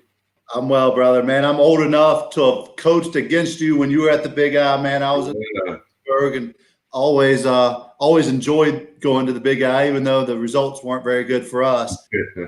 But, obviously you've been at some great programs over the last couple of years, man. I mean, correct me if I'm wrong, Mallard Creek and obviously Myers Park more recently, now moving on to Butler. Man, these are some of the top programs, not only in the state, but in the Southeast. And obviously playing under Tommy Knotts and those glory days. Man, what makes these programs different? Like, what do these schools – obviously, they have the great athletes. They've got the size. They've got the depth. Man, but what makes these programs different from everybody else? Honestly, I think it's at the top. I mean, I can't – it's hard for me to say that because I haven't been around other programs and how they do things and whatnot. So I'll be honest, the players play a big role in it. But just in the two programs that I've been in, those two top programs, it's the work that the kids put into it and the structure of the programs and the daily practice schedules and just everything that's required of them on a daily basis. I know at Mallard Creek, Palmieri had those guys on an everyday schedule. They knew what was coming, and they worked. And the same thing at Myers Park. So I think working at a championship level and just knowing, coming out of Charlotte, what you're going to have to put in to get out of this thing plays a big role. But, we all know the players play a big role in it too. And, those two schools have been blessed with some studs. But I think just the overall work and just the practice schedules from what I've seen has been the biggest difference. Very good, man. Good stuff. Last question here. I want to ask you, we were talking about 7-on-7 earlier, the benefits and, maybe some of the detriments. You've got a 7-on-7 team with the Charlotte Kings. Yeah. Two-part question. How did the Charlotte Kings come about? And then what, in your opinion, are the benefits of kids, playing in 7-on-7? Yeah. So I'll be honest with you. I was kind of like a lot of other coaches when the 7-on-7 wave first started. I thought it was a bit much. I was like, the kid's not really taking a break. Bad habits are being formed. And you're not really going to get the offers from it. But as the years started to go by, you started seeing kids starting to get maybe not offers, but recognition from these tournaments. And I think what changed it for me was probably last year before we started the Charlotte Kings. I think I seen like Adam Friedman or somebody from Rivals write about a tournament. Right then I was like, okay, we probably need to go ahead and give these kids another avenue to stay playing ball. If they're not going to be playing another sport, still playing ball, still working on their craft, and still having the opportunity to be seen. And so we kind of followed the mold from what my guy Boone down there was doing on the South Side with Carolina Stars, and what he does a great job down there. But we did realize that there was a lot of kids and not enough teams, so we wanted to give kids on the North Side opportunity to play. So me, Colin Reese, Josh McCown, we all got together. And we started the Charlotte Kings like last minute December, and we were able to put together a pretty good team before COVID shut us down.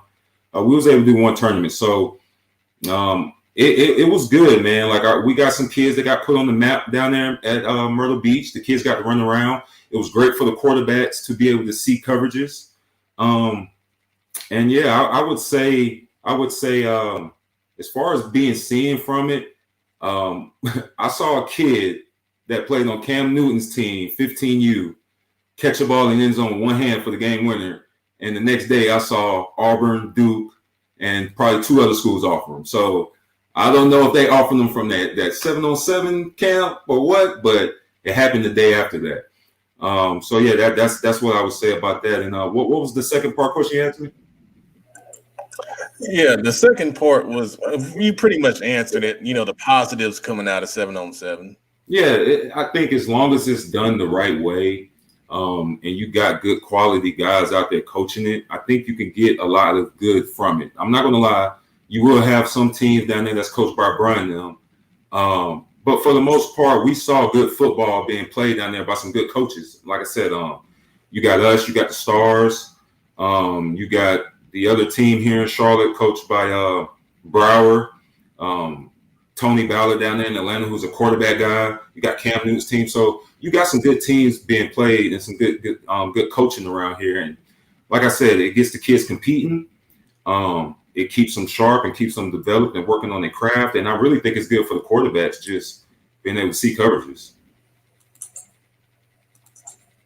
Very good points. Good stuff, man. Good stuff. We see Coach Wilson coming in with the young man from Georgia, got offered from 7-on-7. Yeah, that's him. Yeah. So, hey, I mean, it's the landscape's changing, man. And we're starting to see it's almost becoming like, not on this level, but AAU basketball has been one of the comparisons. That's what I was telling Rankin one day, man. Like, if you would have told us in high school that they had AAU football, we all would have been playing, because we all play AAU basketball. And those were some of the best times of my life as a kid. I still got those friends, you know what I mean? So, it's here now. Yeah, absolutely, man. You're regarded as one of the best quarterback coaches around.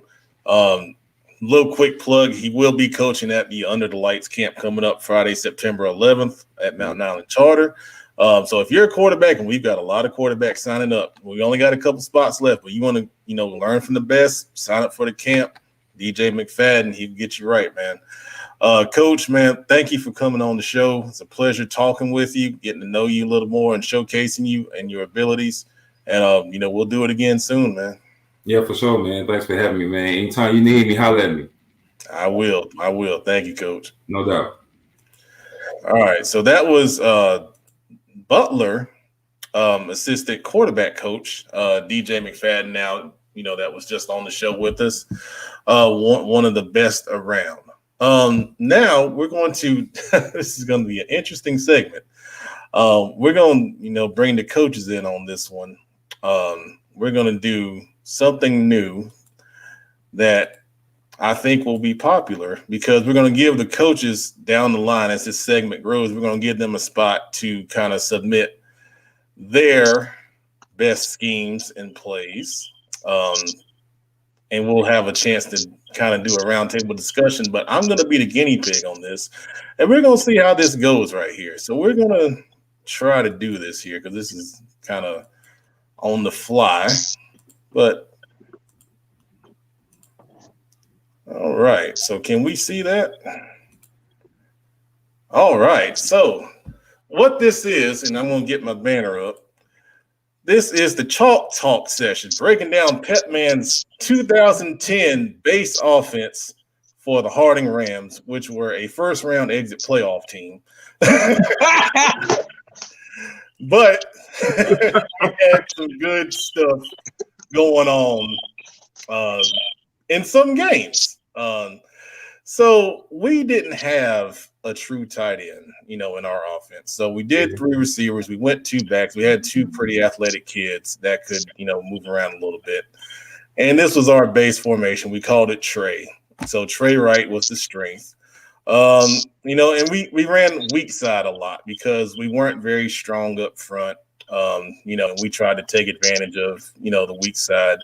So this is Trey Wright, 43 lead. So this was out of the shotgun. We had the F back leading through on the weak side back, and it's just a simple double team right here. Can y'all see my arrow, or do I need to do it on Parapol? Let me do it. No, you got it. I see it. You see it? Okay. Yeah. All right. So we got a double team on that weak side, one technique right there off to the mic. F back leading through and just kicking out. And then T would just come across right here, and he just follow the fullback. Simple lead play. And then backside, we always let the backside corner go, because corners don't tackle, Coach Billups. I see you have nothing to say on that. That's interesting. Who? Oh, my corner's tackle. GG6, Jake Snap, Mason Bryant, Kyle Matar. I got a bunch. They play corner for a reason. They tackle for a reason too. And they pick off quarterbacks from Cincinnati Bears for a reason too. So y'all's thoughts on this weak side lead play? Would this be something in this formation? I mean, it's a standard 4-3 defense. Yeah, I mean, my first question is the backside end. You don't have anything going there. Is there a read there? Can we be able to read off of that end? Yes. Inside of my offense, everything there's always someone we can read. We always have RPO option or some kind of option there for us to be able So you got him. You got backside at 5, right? Yep. Yeah. He's a 5. So with that end being in a 5, and we're reading him, my biggest question is him kind of staying tight to that tackle and being able to crash down on the run. Being able to teach the quarterback to keep his eyes on that end, making sure he's got his right read, making sure he's reading correctly. And as you said before, man, I'm not worried about that cornerback at all. I wouldn't be worried about the cornerback. So we don't slide. So that weak side, you don't have Matt got right. Well, he got in 4-3, so he's right. But I'll slide that safety. That's what you give him. I'm still gonna slide that safety, that free. Yeah. Because you got a 10, you got your backers at 10 or 30. It look like a 10 or 30 and a 40. Right. Because you got a 1 or 3. What's that? 2I and a 5? No, 1 or 5. Yep. 5. 5. A 1, 5 and 2I and a 5, right? Yep. That's so right. So your backers got to play. You got that middle backer got to be at 10. He could go 20. That weak side he could actually go to a 50, and you could slide. You could put you could put the mic at a 30 because you got that nose in a 1. Right. So then I can slide. Yeah, I play like that. I can slide my free safety over because that Rover's gonna be on the strength side, correct? And I can have him back down right there, right? Yep. So we play some games like that. You give me lead, I'll play cover 2. Okay. I'll sit right there. Cover 2 would be great, but I'm looking at that, and I'm looking at that front side end. If he's keeping inside leverage, will that back have the ability to be able to bounce it back outside if that end comes in and try to play right there? Because if you go and that end crashes inside of that tackle, that play. So when you see 20 personnel as an offensive coach, you want to see me play cover 3. I definitely want to see you play cover. You want me to play cover 3 because you want me to slide everything, right? But I'm also fine with you playing cover 1. I'm fine with you. Yeah, no, that's what you want. You want cover 1, cover 3. But I play cover 2 and I give you a 2 high. That means I trust that Mike and that Sam Backer gonna make that tackle. I got 2 dogs right there. Correct. Yep. But that corner on that X is the fish. Yeah, but you see how he got him playing like heads up. Yeah. That's me. I'm telling him to slide inside more. You get what I'm saying? Where are you telling your free to go first though? I'm telling him to slide over where the tackle. Okay. You don't be outside the tackle. You get what I'm saying? Yeah. I see what you're saying now. Good. You get what I'm saying? Because we're gonna play on so let's say that free's on the hash right now, right? Yep. Look, Ken over there smiling. Ken like, woo, this is getting excited. He loves when I talk football. Let's say we're on the hash. I'm gonna tell that free to play on the and you're giving me lead. You give me lead. I'm gonna tell him play on the numbers right here, right? Because that's what I'm expecting run, right? Of course. And that's why I'm telling him to cheat and play inside leverage, take inside leverage. So then that's gonna open some RPO stuff up for you guys. You get what I'm saying? But I want you to throw that ball. But I know you don't run out of 20 this personnel. Now we don't cheat inside because I got all my inside because all he gotta do is be a force player, correct? And I force that thing back inside. I force that thing back inside. I got 1, 2, 3, 4, 5. I got 5. I play number games like you offensive guy. I got 1, 2, 3.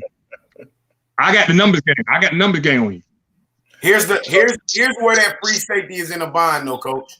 Yeah, go ahead, talk to me. If I'm teaching my back to hit the gap, to go B gap, we're going B gap here on the run, right? So let's coach has it set up. It's meant to go B gap. We're gonna crash inside. If that free safety, how we teach is if that free safety crashes, my wide receiver, my inside slot receiver now knows that I'm sending him to replace where that free safety just came. Yeah. Because we don't tell him run that. We don't tell him something that you know because you're a well-versed coach and Coach McClaren right tell. We're gonna tell that free safety not be too fast in there and run that banana alley because we want him to come down there. Correct. That's now correct. he come too quick. If he come too quick, McClaren know that that's touchdown. That's touchdown. Yeah. All right. So we got a comment for Coach McClaren when we put this on the screen and thought what a good call would be. So Mizzle says waggle for McClaren. Well, I'll tell you, Amard played, Coach Moore played back in the day. He's getting old too, man. He's probably got gray hairs on top of that head. I know it's all waved out, but he's got some gray hair. But 2010, the RPOs and kind of this new wave of option football was just really in its infancy. It was starting to take over some places like Michigan and some other places, but it was still fairly new. When I look out here and I see a 7-man box and a man structure and a one-high safety sitting over the center, my number one thought is I'm looking for that one-on-one matchup with my X receiver to the left. I'm going to see, is my dude better than his dude? Do I have a height advantage? Do I have a speed advantage? Do I have an athletic advantage? And then I'm going to look for the alignment of that corner. Where is he playing? Yeah. As it's currently lined up, he's almost a head up, maybe even a slight. So he's playing man. And I have nobody in that weak alley, that weak four side. And so this is what I'm going to do. I'm going to bring it into, a little bit more modern day from 2010, and I'm going to run that 43 lead, but I'm going to tag my X receiver on a slant because there's no one to run that alley right now. And if I like the matchup, I might even tell my quarterback, hey, if you like that matchup pre-snap, go ahead and give me a token fake to that running back, but I know I'm throwing that slant right now. If that joker is playing press and my dude is simply better than his dude, or he has slightly inside leverage, I'm going to have my quarterback, because my quarterbacks did this, man. Once I put it in the play, I ain't on the field anymore. And my quarterback's got to be able to run my offense. I'm going to have my quarterback, he better look out there and, you know what? Hey, let's run that fade route. Let's run the 9. Yeah. Right now. Let's take a shot. There you go, Mark. Let's take a shot. Because at the very least, if he wants to play man, my boys are 7 years old, and when we go outside and we're playing one-on-one, I tell them, if the defender is close, you run deep. If the defender is far away, you run short. We're going to take what they do, and we're going to use it against them. I don't necessarily try to dictate the game. I wanted to take what they gave me, and I wanted to take advantage of it. Now, on the backside of that, once again, depending on what they give, I might run a slant by that inside receiver, that wide receiver, and I might tell the safety this time, all right, we're going to run a slant, but I want you to check out that Sam linebacker. If whenever you show that flash coming across the quarterback at the mesh point, if that Sam linebacker steps up, you're going to replace where he is with the Y receiver. And we're just going to take a 5-yard pass, because here's the thing. I had a coach with us a couple years ago. He said, nobody's going to throw 5-yard slants all the way down the field, 5 yards all the way down the field. And it cost us a football game that year. The team went down all the way down the field, and we never stopped it. We kept playing soft catch, man. Anyhow, that's a different story. But that's why you don't play 2 read right there. That's why I said you walk that safety instead of having him down right here. You tell him to come where that tackle's at. That you tell the rover and you slide that free safety, you try that free safety right there. That's gonna help take that fade away. And you tell that corner to come back 3 yards inside.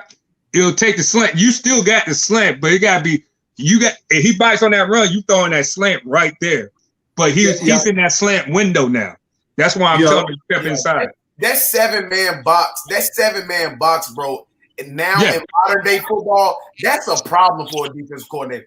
We don't really see a lot of guys put 7 guys in a box like that, because it's so many guys that's in a bind. The cornerback's a fish. The sprint he's in a bind. He's got to be incredible. He's got to have spent enough time with Coach Billups and the defensive coordinator to know, hey man, I got to know how to play this. How am I going to leverage this? And then look at your rover. What if I go fade ball back away from the darn rover? But you know what you do? That's when the 4-2-5 concept come in. You'll tell that Will linebacker, he'll be your hybrid. He'll be your hybrid safety / linebacker. You'll tell him an apex, and you'll play them 2 back. Then you won't have a Mike. You'll have a Sam and a Will. You'll tell that Will to play at a 30, and you tell that Sam to play at a 50, and then you're good. Yep, and you're good. And you got enough backers in the box to be able to stop the run. Yeah, now you got a 6-man box, and you could still there because now if that Sam and that Will, he's gonna have to crash down on B. So now you're expecting that tailback pop it outside, and then we got a flow. Everything's flowing back inside. That takes the slant away too. Yes. All and right, now so I could play more read concept. I could go play my read concepts and stuff. Man, you got me in football mode. All right, so let's take a look at a pass play here that we used to run. I'm gonna go through some of these other run plays. I love that old maroon, the real maroon. I didn't know you're gonna bust out your real playbook. I got a lot more of this. I couldn't find what I was really looking for. So this is just the base stuff. So what we would do, we had a really good receiver in Preston Earl. He was all observant. He got 12 plays out there, Pep. Man, listen to me now. Come on now. All right, so Preston usually played the X, and we would usually get a lot of guys. We would have this corner, and we'd have this guy flying out, and then we would have the free safety jumping over the top of him. So he would get boxed in 3 against 1 on the backside a lot. So what we would do is we put him at Z. This is usually coming out of halftime. And that Z, the green, right? Yeah. Okay. So what this is semi-motion. Zip was I'm just messing. So we would go Trey right, Z zip. So that's semi-motion for the Z. He'd come inside, and we call this Orlando. It's just an out and a go, kind of like a fade route with the Y right here. And we would try to get this corner in a bind right here. So that's what we were looking for, because we got a lot of cover 3 looks. Which corner are you? The strong side. The strong side. The strong I just wanted to make sure I was clear on which one you're trying to go with. We just don't run. If you don't do that, we just don't run an inverted roll on that side. I know you don't do that. I don't run an inverted roll. And what I'm basically meaning right there is that safety, that Rover is gonna walk back. He's gonna be over number 2. That corner now take his flat responsibility. So he's gonna sit between 1 and 2. That safety got deep third. That free safety got that deep third. The only way he don't bail out of this middle third if we get a straight seam route by Z. And we're gonna put what's it called on an island. We're gonna put that backside on an island, and we still got our in a 4-2-5. You run 4-2-5 concept with 4-3. You just don't tell him to kick out. You don't tell him apex because he's in that slant window. You take the slant window away. Yeah. I'm looking at this, and I think that the thing that I see on this route combination that probably for me is kind of a little more problematic. And I know what you're trying to do. You're trying to attack that flare. But that tailback, that flare, throwing that flare, yeah. It's almost causing more congestion there than you're gonna want. Because a good cornerback, even if he's got outside with his butt to the sideline, he's not biting on that. He's not really biting on that. And plus, he might slide in a little bit when that Z comes in that zip motion. So I would almost send that back. I would almost send that tail back literally right up the seam, so he can go to that safety. Because now you're putting stress on that. You're putting real stress on that corner because most corners, when you change it to that inverted roll, we're told you let him have the shortest route. Yeah. I'm going to take that out away. He's in that out window now, and then that your Y, he got that 9, and then our backside post is good by that because the other safety. So you got to occupy space. You got to get. So that's why you hate seeing like switch. You hate seeing flood in this because now you don't make me go. You don't make me man up on number 1. Number two is gonna be play. We're gonna play read concept with that safety and that dog. Well, our linebacker right there, and basically that linebacker is gonna take the short route. And whoever, let's say number 3 right there, he runs short. The linebacker guy. Number 2 go deep. That safety guy, and vice versa. You get what I'm saying? Yeah. So, I ain't even gonna lie. In this concept, we attacking. It's gonna look more like a fade, kind of how you got it drawn up. It's flood. You gotta take flood. He gonna definitely attack. He gonna attack outside shoulder of that rover, and he's looking to get his butt. His pinpoint is gonna be to the pylon. We want you to far away from that safety that's sitting over the top, and we want you to get outside leverage of that rover that's sitting right there too. Good concept, sending that tailback up the seam so we can attack. Yeah, and you know what, Pep? Really, what will hurt this? What will really make this dangerous? And Crowell will agree. Is you bunch it. You run this out, bunch. Yeah, that was a variation off of this. Because now you're telling. Now you make it. No. You're gonna take that fullback out of there. You're gonna put him over there. Sub out. Yeah. Because now what you're doing, you're taking that man component of the corner playing man. He has to play his zone because that safety or that linebacker don't have to come down number 2 and press number 2. So now you're making yourself your playbook open up more, and you causing me more stress because now I lose a high safety. And I gotta tell that safety he gotta play the flat, and now my corner become that safety. You get what I'm saying? So you can turn it into true flood with a flat route, attacking that corner right at the corner. Get you a post corner kind of a corner high kind of concept where they can reach where that corner is at, and then you got that outside receiver doing that outside fade, so that free safety's got to stay honest. And then now it's bombs over Baghdad at that point. We used to call that Seminole. We had that out of trips, especially. We would run motion with the back. We go trips, motion, and then he would just come over and just seal and crash that in, and we get the rollout right there and just read that side of the field. Now, see, and like as a DC, I'm gonna hope that my pass rush gets right there.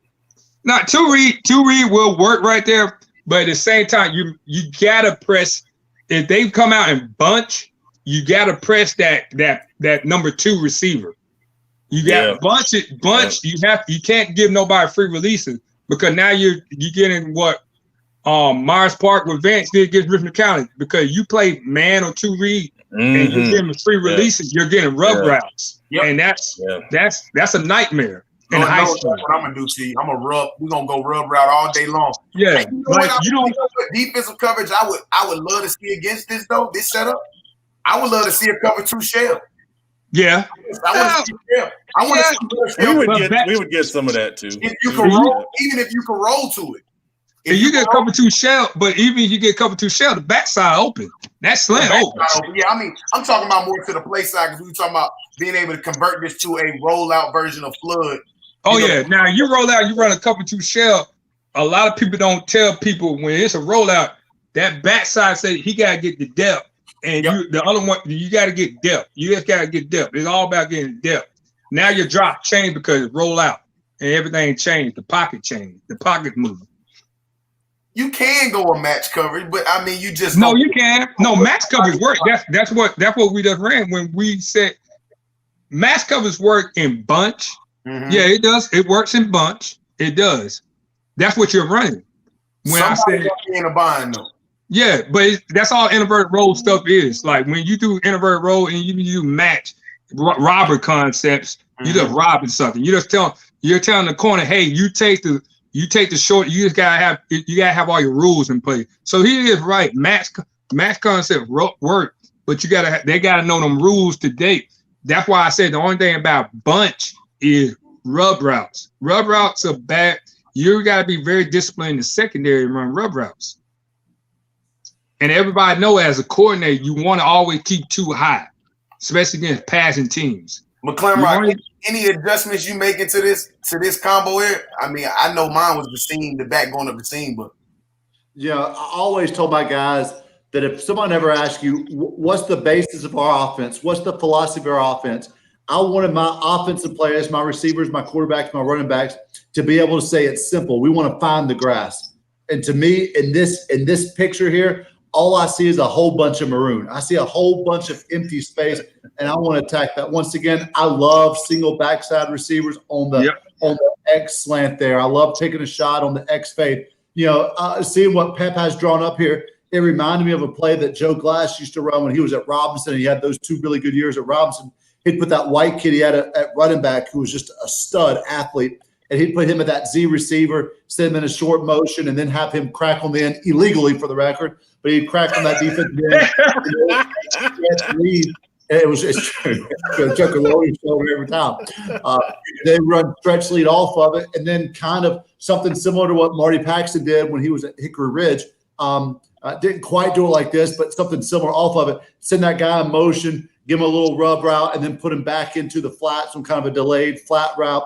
I mean, I like the idea, Pep, of the route combination here. I love a post out, a post short out. We ran it 5 yards. But, if you put that Z just a little bit deeper, and now it turns into a cell route. So now you got your 3-man flood route combination with your fade at your deep routes. You got your intermediate route at a 12 or 10-yard out, working back downhill. And then I've got my short man underneath. As a young coach, when I was with Coach Paget loved running swing routes. And I could never understand it. I always thought the flat route or the arrow route was a better route for the running back to catch it and to keep going. But his idea was you throw the swing route to that running back, and now he catches that face in the defense. He knows where the guys are. He can make a move if the defender gets in his face there. But I'm going to play games with that backside. And usually, in this case, anytime I had a single wide receiver, I allowed my quarterback and that single wide receiver to see what the defense was giving them and to make a tag on the line of scrimmage, whether that was a fade or a slant or something different. But I really like this idea.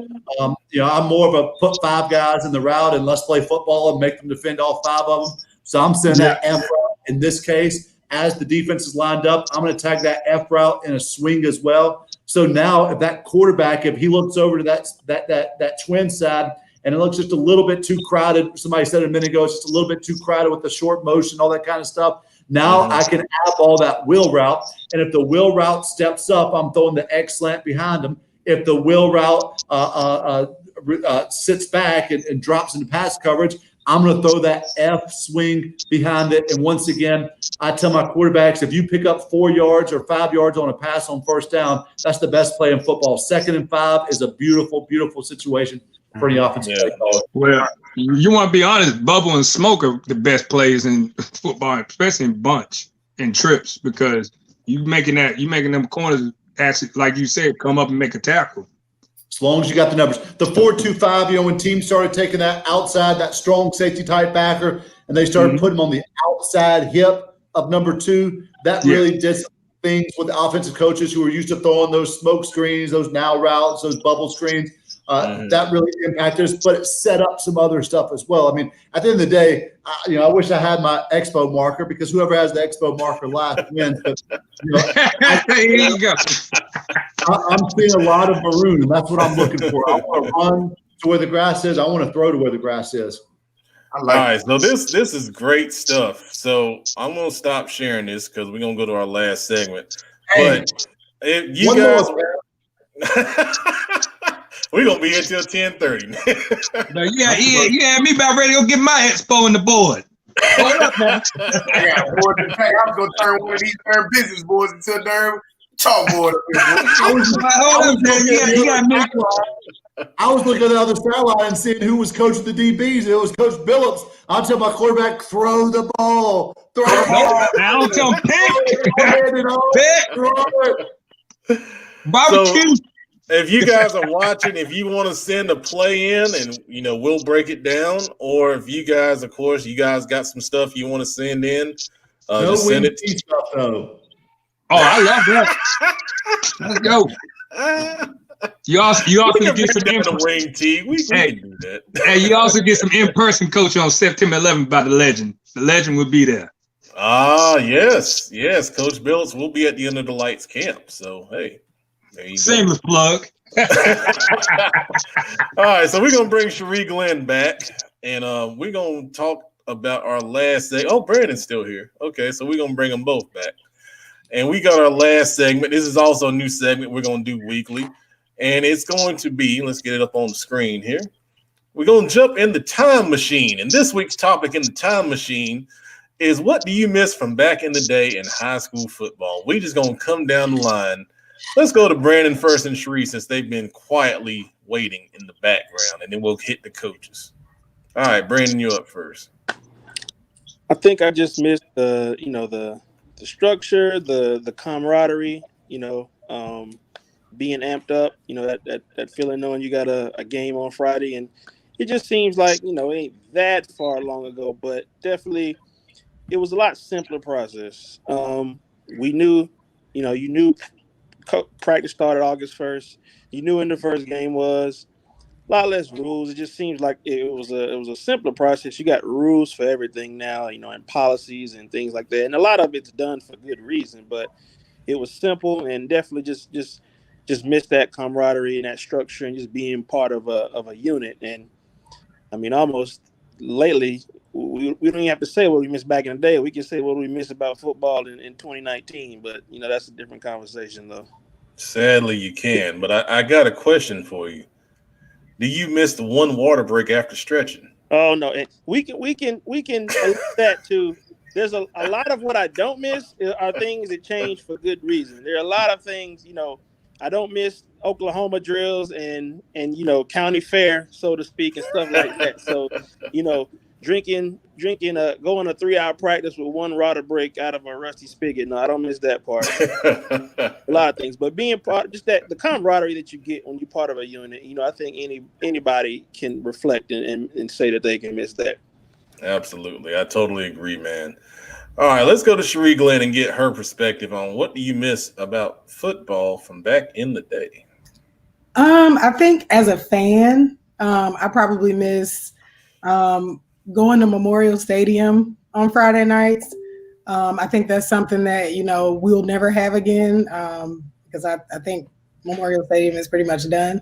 But, my Friday nights I spent there and, just watching those guys beat up on every team that came into Memorial Stadium. It was something, that I missed. We weren't a school, we weren't flashy. We weren't the type of school that had a lot of pep rallies. We had some, but I would say, the Friday nights at Memorial Stadium is probably what I miss the most. Man, that's a good one. That's a lot of great games there, a lot of great memories. All right, let's go to Coach McClamrock and see what he's got here. Because I'll tell you, y'all don't know this, but we had some battles on the field back in the old South Piedmont Conference. Yeah, we did, Pap. That was a fun time. I'll tell you what I really miss. Back in the day, before there were all these schools all over the place, the new schools, the new development that split our communities up time and time again. When there were just a few small schools in the county, in CMS, you're talking about, there was no school until sticking like 2000. There was no school between Independence and North Mecklenburg. There was no Vance. There was no Hopewell. There was no Mallet Creek. There were none of those schools. There were just a few schools in Cabarrus County. Of course, I got to grow up playing for a legend, playing at Robert C. Bailey Stadium, going to Spiders games, and the entire town would shut down whenever it was time for us to play. The entire community shows up. I remember today a big high school band might have 45 or 50 members in it. When I was in school, our marching band was 250 plus kids strong every single year, and people were still trying to get in. The cheerleaders cheering, as many awesome things as modern day football brings and highlights and social media and huddle and all that kind of stuff.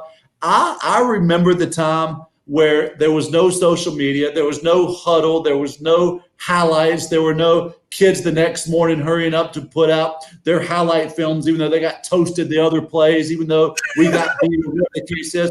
But, we would turn on at Concord. We were blessed at Concord. We had a game of the week every week, and being a pretty good program at Concord, we were all in that game of the week. And so we would all gather over at Coach's house, or we'd gather over at other players' house. And at 9 a.m. on Saturday morning, we would watch the game of the week. They would do a live show. It was broadcasted the next day. They would interview the coaches. They would show pregame highlights. They would show in-game highlights. They had the rosters on there. They had the starters on there. They did the whole show. There were commercials, all that stuff. I miss those days. I miss the days where in 1997, it's 4:30 in the afternoon. We've just finished eating our pregame meal. The gates open up for a 7:30 game, 3 hours early, and literally 200-300 people are running into the stadium to reserve their seat because there were going to be 12,000 people there at the game. That's just stuff you don't see anymore because school districts have been divided up so much, because alumni have been moved and put in other schools. Their sons don't go to the same schools where their dads went to and their granddads went to. We've kind of lost that community feeling, and I hate that for our kids. I hate the fact that, the majority of kids will never play in front of 6,000 people, much less 10 or 12,000 people. I love the enthusiasm that those nights brought, the excitement of wearing your jersey to school that day, the excitement of pep rallies, which have become more and more extinct in the school world. So many great memories that football past had that the kids today don't get to share in. Wow, Coach, man, you took me back to dang on 1998 with that one, man. Ooh, good stuff. All right, Juice Man, you got it, baby. What do you miss from back in the day? Man, I'm gonna be honest, man. I Friday nights for me, and I had the opportunity and chance to play under the legend, Eastern North Carolina legend, Coach Tyrone Johnson. And man, I miss it all, man. Just the feeling of walking through school, with your jersey on.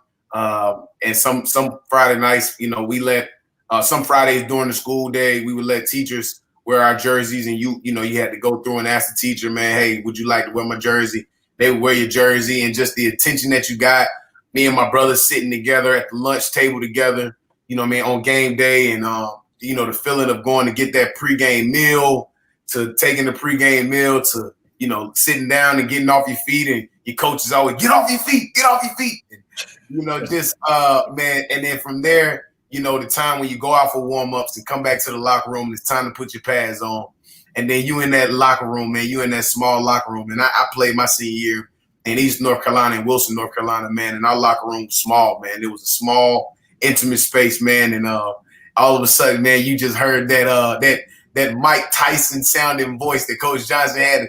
Sap suckers. Let's get ready. Go sap suckers. And then, you were just fired up, man. You go down on the field, man. You with your brothers that you put all this blood, sweat, and tears in with, man. And you go out and you do well, man. And I know for me, the second best part of it all was after the games, man, having a mother who was very, very critical about my game. I was a very shaky type of guy. I wanted to shake guys. I wanted to be able to be more athletic and use my athletics to kind of get around guys. And, she just remembered watching ball from old school time, man. And after every game, man, it never failed.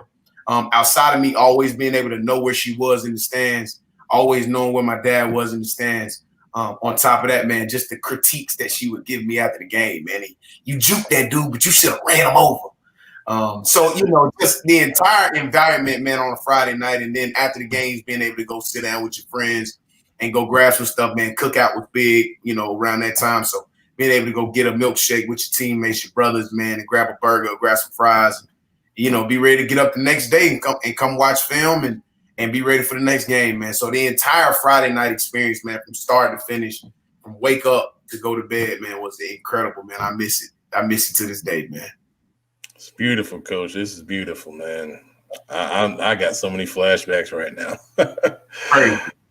All right, Coach Billups. If you mention Hardin High School, I'm going to cut you off like around the horn. It's nothing to mention. We dominated, but nothing to mention. Yeah, okay. I had one. A lot of people on here never got to play on Saturday. In high school, and I got to play in one of the greatest rivalries in the state of North Carolina. I don't care what nobody say. It was nothing like playing Independence and Memorial Stadium. The whole city there. And I think, everybody laughs at me because how much pride I got in my high school. I was third generation. My grandmother went there, my mom went there, my aunts went there. It's so much pride. This is everybody. My cousin, everybody went to West Charlotte, and it's just so much pride. So that's why it was just such an honor for me to leave Providence and be given the opportunity to come to West Charlotte and really show that line pride. It's no other place in the state that's like playing at West Charlotte. That's just my opinion. That's my experience. Even though Independence won state championship, they ain't had the alumni support, the people at your games, people, your parents, like even watching Friday Night Lights, that used to have our practice. Parents used to be sitting on that hill, critiquing everything Coach Gilchrist was doing, saying, hey, this might be our year, I was not a flashy football player. I was 195-pound safety. I just wanted to hit people. You know, Coach Fowler, you see Coach Fowler tweet me all the time. They call me Boom. I just want to knock people's heads off. That's what Coach Gilchrist, he said, we don't go out there, we don't poo kick, and Boom don't go out there and do what Boom do. And, it's just so, I remember coming to West Charlotte games as a kid, and I said, I'm going to play at West Charlotte. And I never, when I got my jersey 37, I didn't know that I was extra 37, so it was just so much pride in being that. Like, you got to take extra 37 to get off from the dub, and, it was just so much love. I got a lot of teammates, they're doing good. I got a lot of teammates that not even here, they gone. And it's a lot of pride making it out of West Charlotte. You come out, you make it out the Ford, you can make it in life. And I tell you, I've been around this world, and everybody know, this kid from the west side of Charlotte, and I'm from the Ford, and I rep it. I love it. But we were just tough. We were just tough, hard-nosed kids. Put our hard hat on, we came to play. We didn't care how big we was. We had 135-pound linebackers, and they'll go out there and hit you in the mouth. Shafalo Rory, David Adams, Tate Cutting. There's so many legends I could just start naming. I just want the kids that I'm coaching at West Charlotte, when I get the opportunity to get over there and actually start interacting, to know how prideful it is to put that maroon and gold on and hear the best band in the world. That was Charlotte. Charlotte football. Everybody been in a West Charlotte game. Pepper tell you that. There's no lie. Everybody. That's beautiful stuff, man. And you're right. I'll tell you, even though you guys did used to dominate us at Harding, the Harding-West Charlotte game, for a long time was a huge, huge rivalry. And it was fun to play in it because you knew no matter, how good or how bad the teams were, there was going to be a ton of people there. And that's one thing I miss is just, every Friday night, and Coach McClamrock hit on it, the splitting up of the schools, the other schools coming in because of growth. You lose, some of that, hometown feel, at least here in the Charlotte metro area. So some Friday nights, you don't have those big crowds like you used to. There's so many more options to do things here in Charlotte and, in the surrounding areas. So you're going to have to go out a little bit into, Union County, Cleveland County to get that old school feel. I miss fried fish. I tell you, when I became the Booster Club president at Harding, one of the first things I said is, why ain't we frying fish no more? And, the CMS rules on food standards and all that, they don't allow us to fry fish unless we got all these different licenses and all that. So that was one of the best memories I had, as a player or as a coach. We'd get a big win and, they'd fry some extra fish after the game and everybody got like 3 pieces of fish, so little things like that, man. I miss that. The bands, some of you guys talked about that. The bands used to be so big and they used to be so loud, and it was a big attraction to a lot of people coming to the game.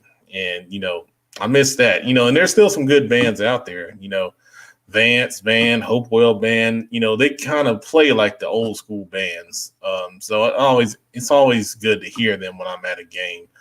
And this one's going to make you laugh. And Brandon, you're going to know what I'm talking about here. We've gotten, a little soft as a society. And, sometimes, hard coaching just doesn't happen anymore. And them old halftime speeches, you down 35-0, you going in there and you thinking to yourself, man, I know we about to get it.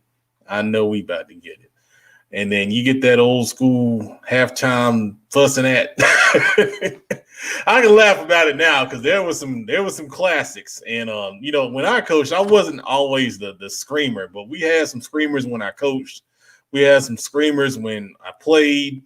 And then, you go back now, you kind of laugh about it because it's just funny how, we're different in this age bracket. You can't really, dress people down like that. And it's not right. But that's just one of the things I miss, man. Just, those halftime speeches that, they try to motivate you, get you fired up, come out in the second half and do some special things on the field.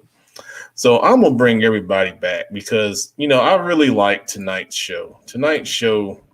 We kind of we're able to move forward. I want to thank CMS for allowing us to move forward, making a decision about allowing athletics into remote learning. 14 people are still on with us after over 2 hours. That's amazing dedication to Football Focus Weekly, setting trends and standards across the state of North Carolina every week. I want to thank the panel for being on tonight. Great job, ladies and gentlemen. Next week, we're going to have some more fresh stuff. You may see a couple new segments once again. Some of these you're going to see again. I think the breakdown play segment was really, really fun. So we may get some plays from the other coaches on here. Or if you're watching as a coach, come on and submit your stuff. Also, coaches, if you want to come on and break down some stuff with us on the play segment, you're more than welcome to. We'd love to hear your opinion on that. Coach Billups, I know that was something that you wanted to see. Coach Bird. Oh yeah, I got you. I'm gonna go get the old black cauldron pot, and I got the pipe, the old red pipe out there. I just pour me some oil in there and some potatoes. You gotta put the potatoes in there, and we don't do it right. Can y'all fix Coach Crowell's face, because that face of Frozen is funny. I got a picture of it. And I'm gonna poach it on Evan. That might be my new Abby. We're gonna talk about that after the show. I don't even know what you're talking about right now. So. I'm gonna show you. Thank you, Mizzle. Thank you, Mizzle. Mizzle, you have been one of our most dedicated fans. And even though you coach basketball, we're going to have to bring you on the show just so you can talk basketball and try to sell us on CBI coming up, Charlotte Basketball Inside. All Mizzle, he was a pretty good quarterback for you back in the day, pal. Okay. Mizzle got to understand it a little bit. Quarterback. Play a little Z receiver when you got older. Well, you trying to take over the whole block, boy. Oh, what in the world is this? Man.